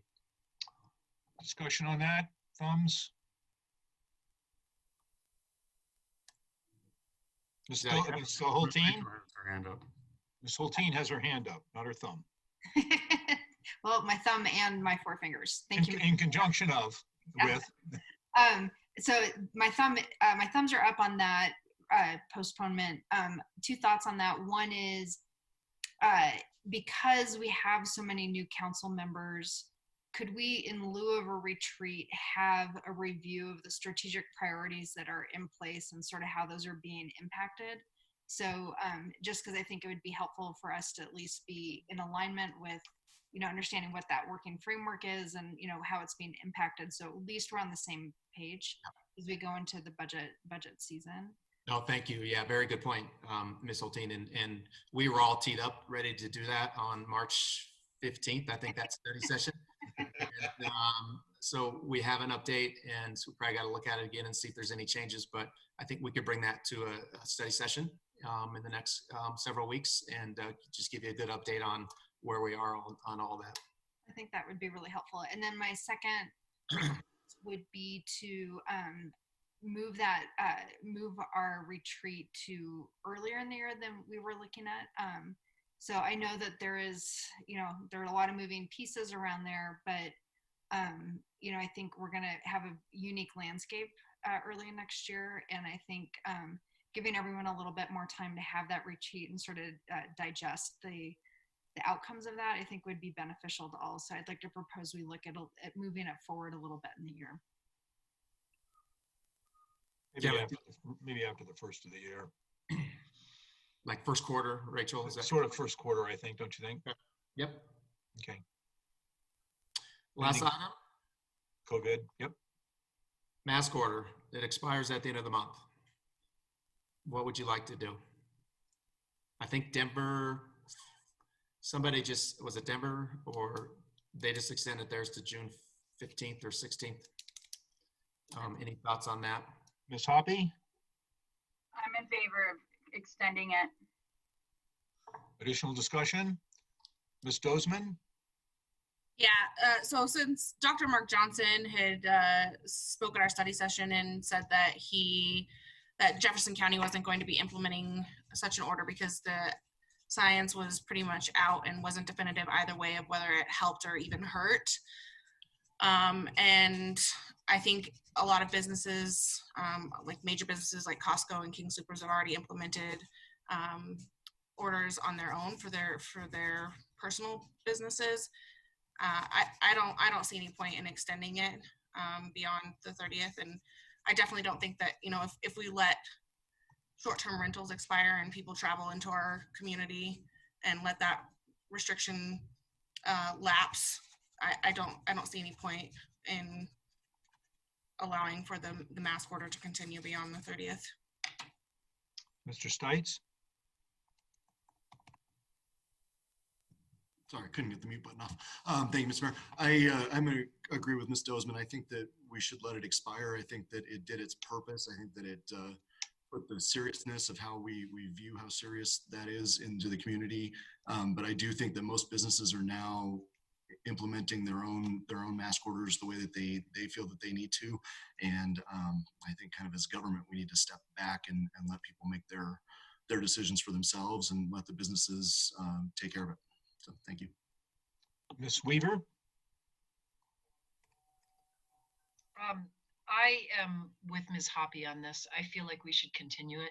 I think it's the one thing that we have in our control as far as the spread of this is our own personal, not spreading it to others and not getting it from others. And so I would support continuing it. Thanks. Additional discussion, Ms. Dozeman? So, I've kind of grappled with this back and forth, and I asked, what was the original intent of the stay-at-home orders and now the safer-at-home orders? And it was to flatten the curve so as to not overwhelm our healthcare system. Now we've got a better grasp as to how to treat this. We have flattened the curve and actually seen, a reduction. And now we're looking at how COVID deaths are being reported from the CDC and the state. And I definitely don't see any benefits from imposing these mask orders on businesses that are already struggling. And I think it really is coming down to personal responsibility for individuals and businesses. And this is really being drawn out beyond what the original intent was. And I understand that, we're still at risk. COVID-19 is a real thing. It's out there. People are getting sick. There are people dying. So it's not like it's imaginary, but I also think that we've come to a place where the cure of the policies that we're putting in place are becoming much worse than the actual cause. And we are seeing it crippling our economy. We're seeing a lot of backlash and a lot of, whether we want to consider it inconveniences or civil liberties. I mean, there is a real thing about, what is the role and purpose of government in all of this. And I think that, especially for all of us who, sorry about that, especially for all of us, for me, I think it's really hard for us as Wheat Ridge City Council to have implemented a restriction on short-term rentals that are not regulated and per our staff are considered to be prohibited because our charter is silent on the issue. We lifted those restrictions because of the impact on businesses, and we didn't want to prevent travelers and people coming into our community, and yet we're going to impose regulations for masks on our community. I think that there's a lot of, I see a lot of issues with that. Ms. Nosler-Back?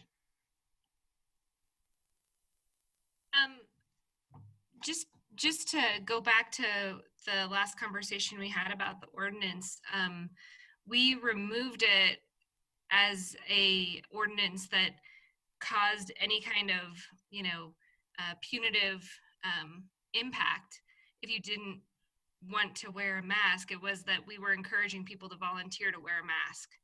And that's what, when we edited the ordinance, we took some of the stringent component of that off of what we put together, and it became more of a message that we wanted to make sure everybody knew that we were gonna play it safe here in Wheat Ridge. And so I'm fully in support of continuing that amended ordinance that we pushed forward. Mr. Stites, and then Mr. Urban. I guess my question is, how long do we continue to push it out now? And it's difficult because we did have the head doctor in Jeffco here a couple weeks ago who said that they weren't going to push it because the science is 50-50 on it.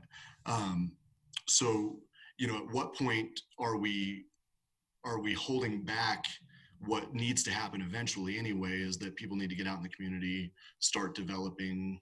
I don't want to be the scientist, I'm not the scientist, but younger people do need to get this eventually. So at what point do we get into July, August, September, and we've held back on anybody getting it, or Are we just holding back a dam? Are we, sorry, I'm just trying to kind of reason, when will we stop if we continue it now? So will it be July? Will it be June 15th? Is it data driven, and what data are we using to decide? Mr. Urban? Thank you, Mr. Mayor. So when this mask order was first considered, I was the one that brought up the concern about putting a time limit in place for the very reason that we're having this discussion here, is that no one wants to be left holding the bag or feel responsible for someone becoming infected by this terrible disease. And to Councilmember Stite's point regarding when would we lift it, that's a very difficult question to answer. No one wants to say that they're the ones that are lifting it, because then that indicates that we're responsible for someone getting affected because we don't have the mask order in place. And so I would be in favor of ending the resolution that we passed. It was not an ordinance, so it's a resolution that we passed. We can continue to encourage folks to use common sense and wear a mask. We're not telling people that they can't wear a mask, except for that there is a concern that's been raised by the Colorado Bankers Association regarding their inability to adhere to the mask order because of concerns regarding banking customers' access to their funds, banking customers entering into a banking lobby with a mask on. And so that is at least one industry that we've heard from explicitly saying that the mask order we have in place will not work for them, and they're looking to open their lobbies here shortly. So aside from our concerns regarding the science behind the masks, there are legitimate concerns posed by at least the Colorado Bankers Association regarding this going forward. So I would be in favor of allowing it to end as we stated, which was a 30-day window.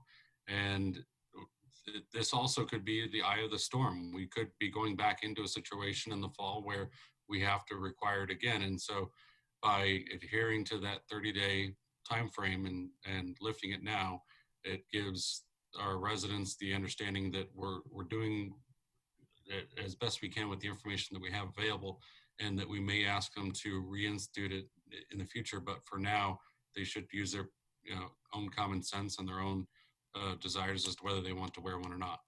Thank you. Thank you. Ms. Hutchinson, did you have your hand up? Yes, thank you. Please go ahead. And then Ms. Dozman. I am in favor of extending wearing the mask. What I have seen when it is allowed where people can get together in groups, it ends up there's no social distancing. Okay. I mean, they're crammed together. They're not wearing masks. We have no idea what this is. It changes every week or every day almost. And when I see, when I look up Jefferson County information about nursing homes and the number of workers who are getting COVID, and there's no visitors that are going into nursing homes. So how are the people in the nursing homes getting this COVID? From the workers? Then they go home and, not all of them are able to stay in a trailer or have a short-term rental or anything like that. We don't know what this is. And it's about public health and safety. So if people choose to, they want to get all together, and that's what they do. I mean, you're not supposed to be, more than 10 people. They don't abide by it. We're supposed to not have more than 4. We'll see how it goes on the basketball courts and things like that.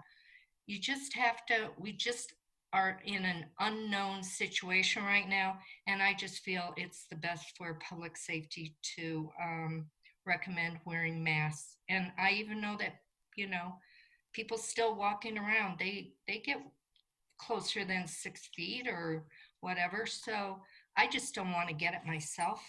And so I don't want anybody else to get it. So I just feel it's a very smart thing to do. And I think we need to be smart.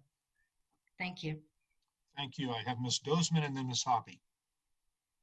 So it really comes down to what is the point of wearing masks? And I feel like the director of Jefferson County Public Health was pretty clear in our study session about the science not being definitive behind masks. And if they really did work in preventing the spread, like we seem to be holding to the flame tonight, it would make sense for everybody to wear them and everything just reopen. If they worked in preventing the spread of the illness to the effect of us putting it in a policy, then why couldn't we just wear masks and have kept everything open?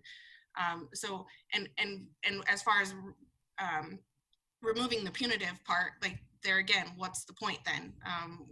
It's just a suggestion at that rate. And there's a lot of mixed messaging because it was an order by Patrick, by Mr. Goff, our city manager, and the messaging about it being a misdemeanor and that getting out to the public by waves of news coverage, and that kind of being the consistent message there for a while until we passed the resolution. And so now I think a lot of people are confused as to whether it's mandated and required and there's going to be something punitive taken against them if they don't wear it versus whether it's a voluntary compliance. So I think the way we handled this from the get-go was kind of messy, and now we're looking to extend it, even though Jefferson County and Dr. Johnson is clearly more of an expert on all of this than I am. And so for him to say that they're not going to implement it because there's no way to know one way or the other whether it's effective, like I think that we should definitely take the county's lead and not extend the mask order. Ms. Hoppy? Dr. Johnson also said that he highly recommends it. And so, and I do think that, you know, the messages got cleared up and we have supplied masks for those businesses. But, you know, I'm just going to try to put out a consensus out there, and, you know, consent or don't consent to your choice. But I'm going to say, I'd like to ask for a consensus to extend our mask order to June 15th to coincide with Denver's current mask order. 1, 2, 3, 4, 5. I see 5 hands for that motion.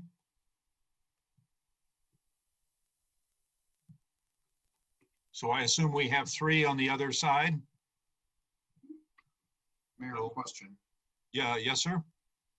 From just a procedural standpoint, you do not have another meeting in May. It expires May the 30th. Tonight's a consensus, of course, isn't enough to pass a resolution because that has to be done at a regular or special council meeting. So to continue the order in one way or another, you have, I think, really only 2 choices. One is to call a special meeting, and we'll put an ordinance or a resolution on the agenda to extend the resolution that you passed, to resolution number 26. Door number 2 is, by consensus, you certainly can direct the city manager to do what you did originally. When you think about it, the first order on this was issued by the manager under his authority in that resolution. That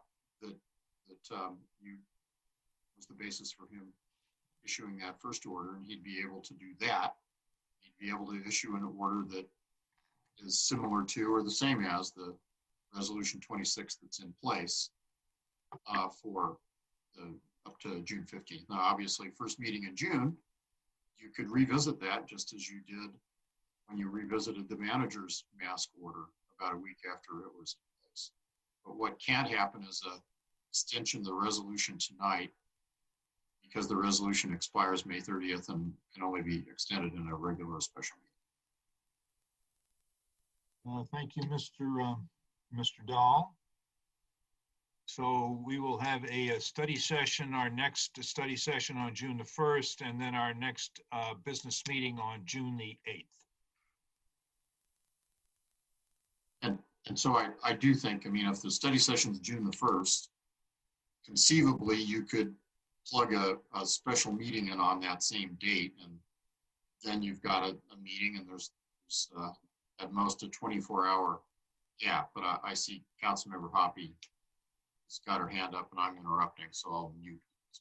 Ms. Hoppy? I'm schedule wise, we could,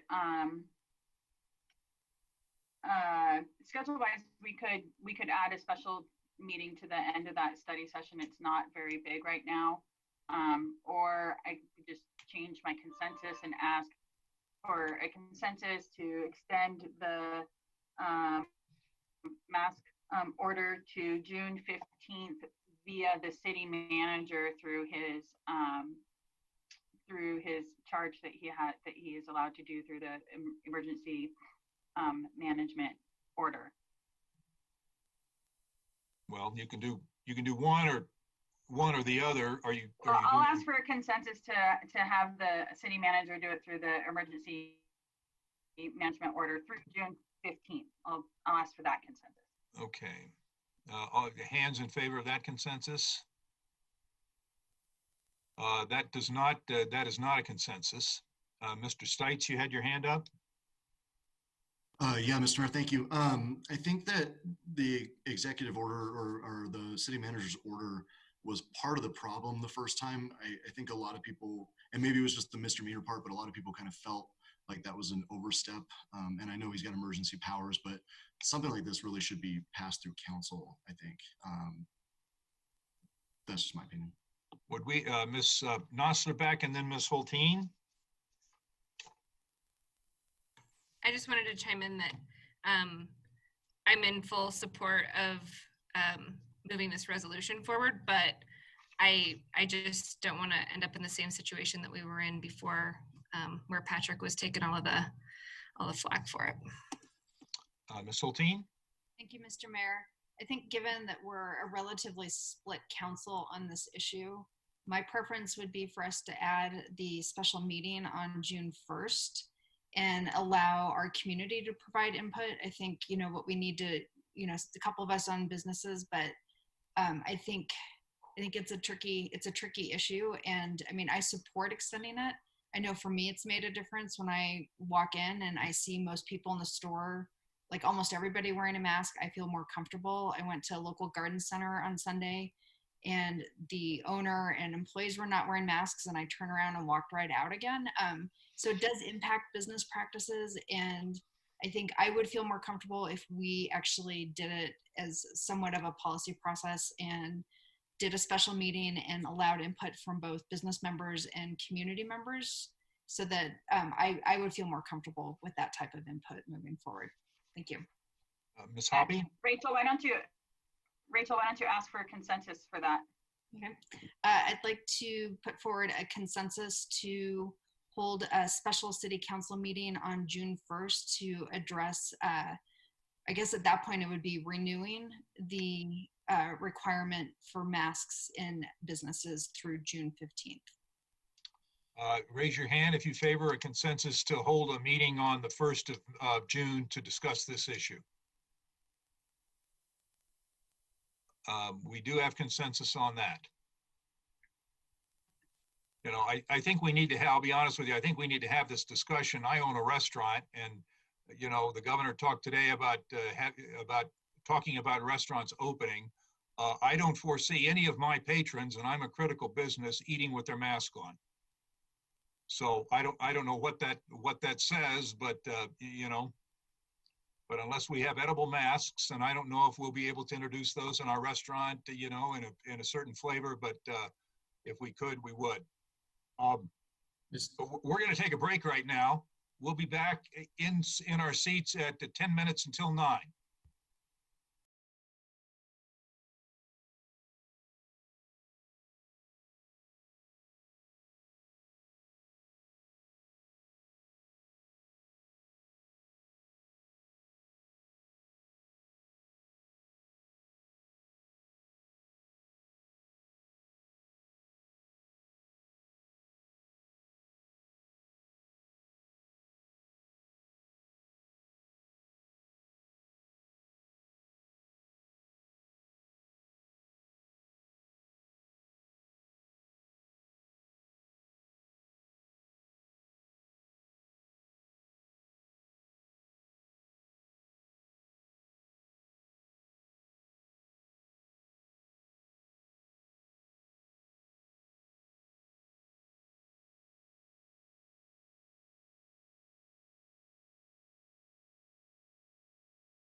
we'll continue our meeting.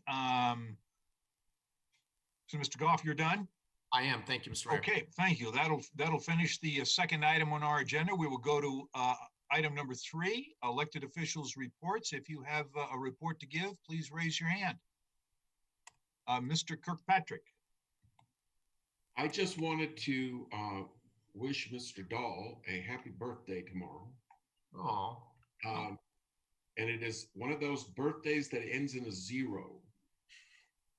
He will be old enough to vote. Moving into that 9th decade, Mr. Dahl. But you know, you promised, Mr. Kirkpatrick, you promised not to reveal. No reveal. I know nothing. We'll let people guess which one that is.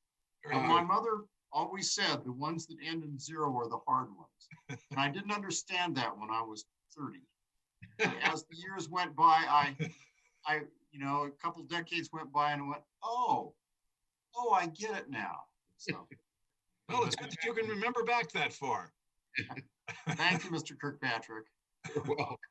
Okay, additional elected officials reports.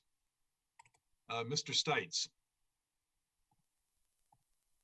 Thank you, Mr. Mayor. Mr. Dahl, I had a question for you. I saw on, I think it was 9 News this weekend, that the governor was putting out an order as far as collections of petitions and signatures and things like that being done online. Do you know anything about that? And does that pertain to us at all as far as what we're trying to do? Yeah, I do. And I appreciate your asking a question. As I assured the council last meeting, I was going to stay on top of the dynamics around petition circulation. And I have been doing that. The governor's order was directed the Secretary of State to develop emergency regulations around, especially around the circulation of petitions, to potentially allow petition signature by email, by regular mail, and the Secretary of State's busily doing that. It's really clear, however, the governor's order only applies to state level petitions. The governor doesn't have authority to legislate for local governments. Only the city council has that. However, as a result of that order and the Supreme Court decision I informed the council about last meeting, I've developed a memo which is in almost final draft. And now is probably a good time to tell you I will send that memo out because I've gotten the Supreme Court's decision, the governor's order. I've networked this with the city attorneys, and so I'm ready to kind of advise you. I'll give you the highlights, which are twofold.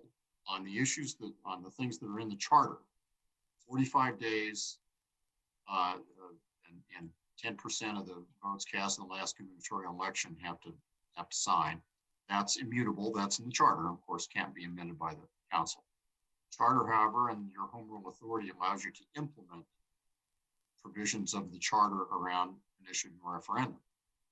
Wheat Ridge hasn't done that and has defaulted to the statutes, as many home rule cities do. You're in good company. But there are home rule cities that and other cities that have enacted in the charter, and the Constitution actually allows you to enact ordinances to implement the charter provisions. And so it would be within your power to enact an ordinance governing how petitions are circulated, not how many signatures, not when the signatures have to be collected in 45 days, but procedures for circulation, not unlike what you're seeing the governor and the Secretary of State engaging in. I'll send out the memo, but I'll tell you the memo also says that when you do one thing around petition circulation, you have to watch out about what else it affects. Statutes on petition circulation are kind of a web and a whole system. So for example, I'll shut up in a minute, but for example, they require an affidavit of a circulator. Well, if petitions can be emailed in, what happens to the circulator?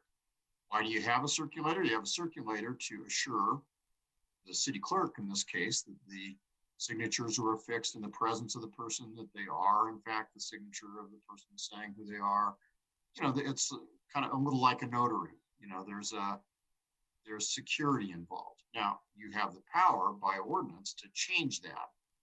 But when you change one aspect, you have to think about the other kind of protections that are built into the initiative referendum statutes and make sure that doing one thing doesn't undo some things that are unintended. Definitely have the power, but it's unusual circumstance, of course. But you would be able to exercise the power. You'd have to do it by ordinance to preempt the state statutes, which presently apply because you don't have any local, and impose your own on a given set of subjects. And the ones I know that council's most interested in is the logistics of petition circulation during COVID, and should we lighten up on that? Clearly, the governor and the secretary of state are working on that for state level petitions. You have the right to do it locally. I would expect, I'll get the memo out, and I would expect that at some point you'll give me direction about whether you want me to put together more than just the few, not really suggestions, but guideposts that I've given you in the memo. And that memo is basically ready to go. So your question was timely, and I'm glad I worked on the memo today, so I was ready for the question. Additional public elected officials reports. Ms. Dozman.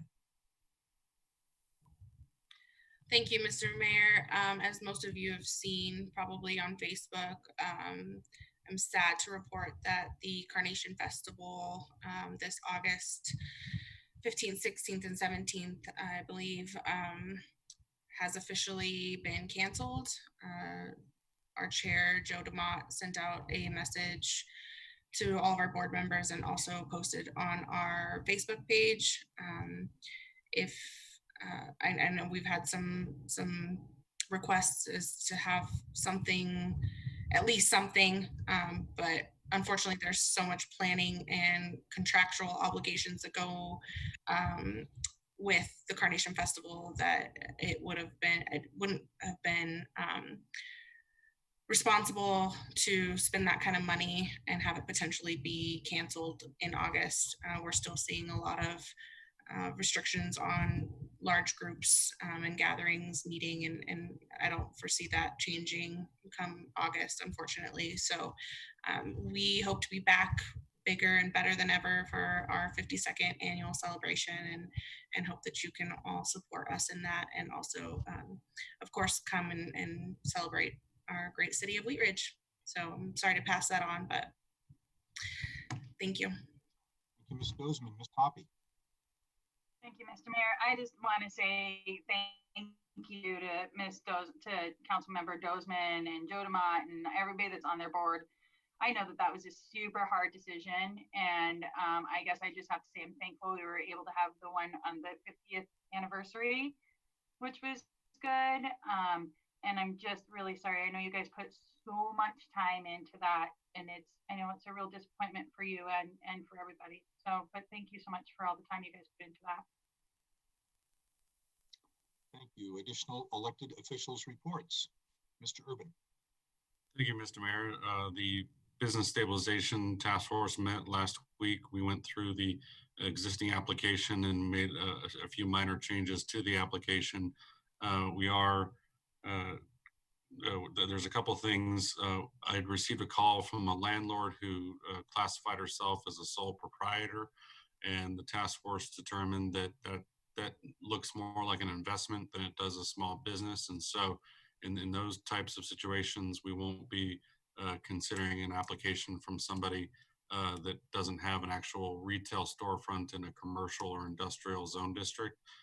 There are other resources and solutions out there for landlords, and various mortgage companies are working on forbearances and the like. So we're directing those individuals to those resources. But at this time, the current round of funding just doesn't seem to fit with that fact pattern. So they decided not to do that.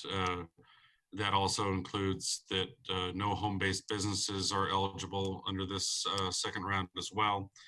We will be allowing franchisees that have less than 25 employees apply for funding, and we're going to be working through looking at the applications from franchisees to see if there's any additional restrictions we need to place on that. But for right now, we will be allowing franchisees to apply and they will be eligible. Additional question that we added to the application is, what have you done to support or encourage the community in the past 12 months? It isn't a make or break question, but it is a question that we felt like it would be appropriate to ask in the situation where we had a tie-breaking situation in trying to determine who to give funds to and who not to. But that was one question that was added. The language around the public health order was added to the disclaimer in the application, so they have to agree to it by, adhere to the public health orders. And we worked with Jerry Dahl to get that figured out.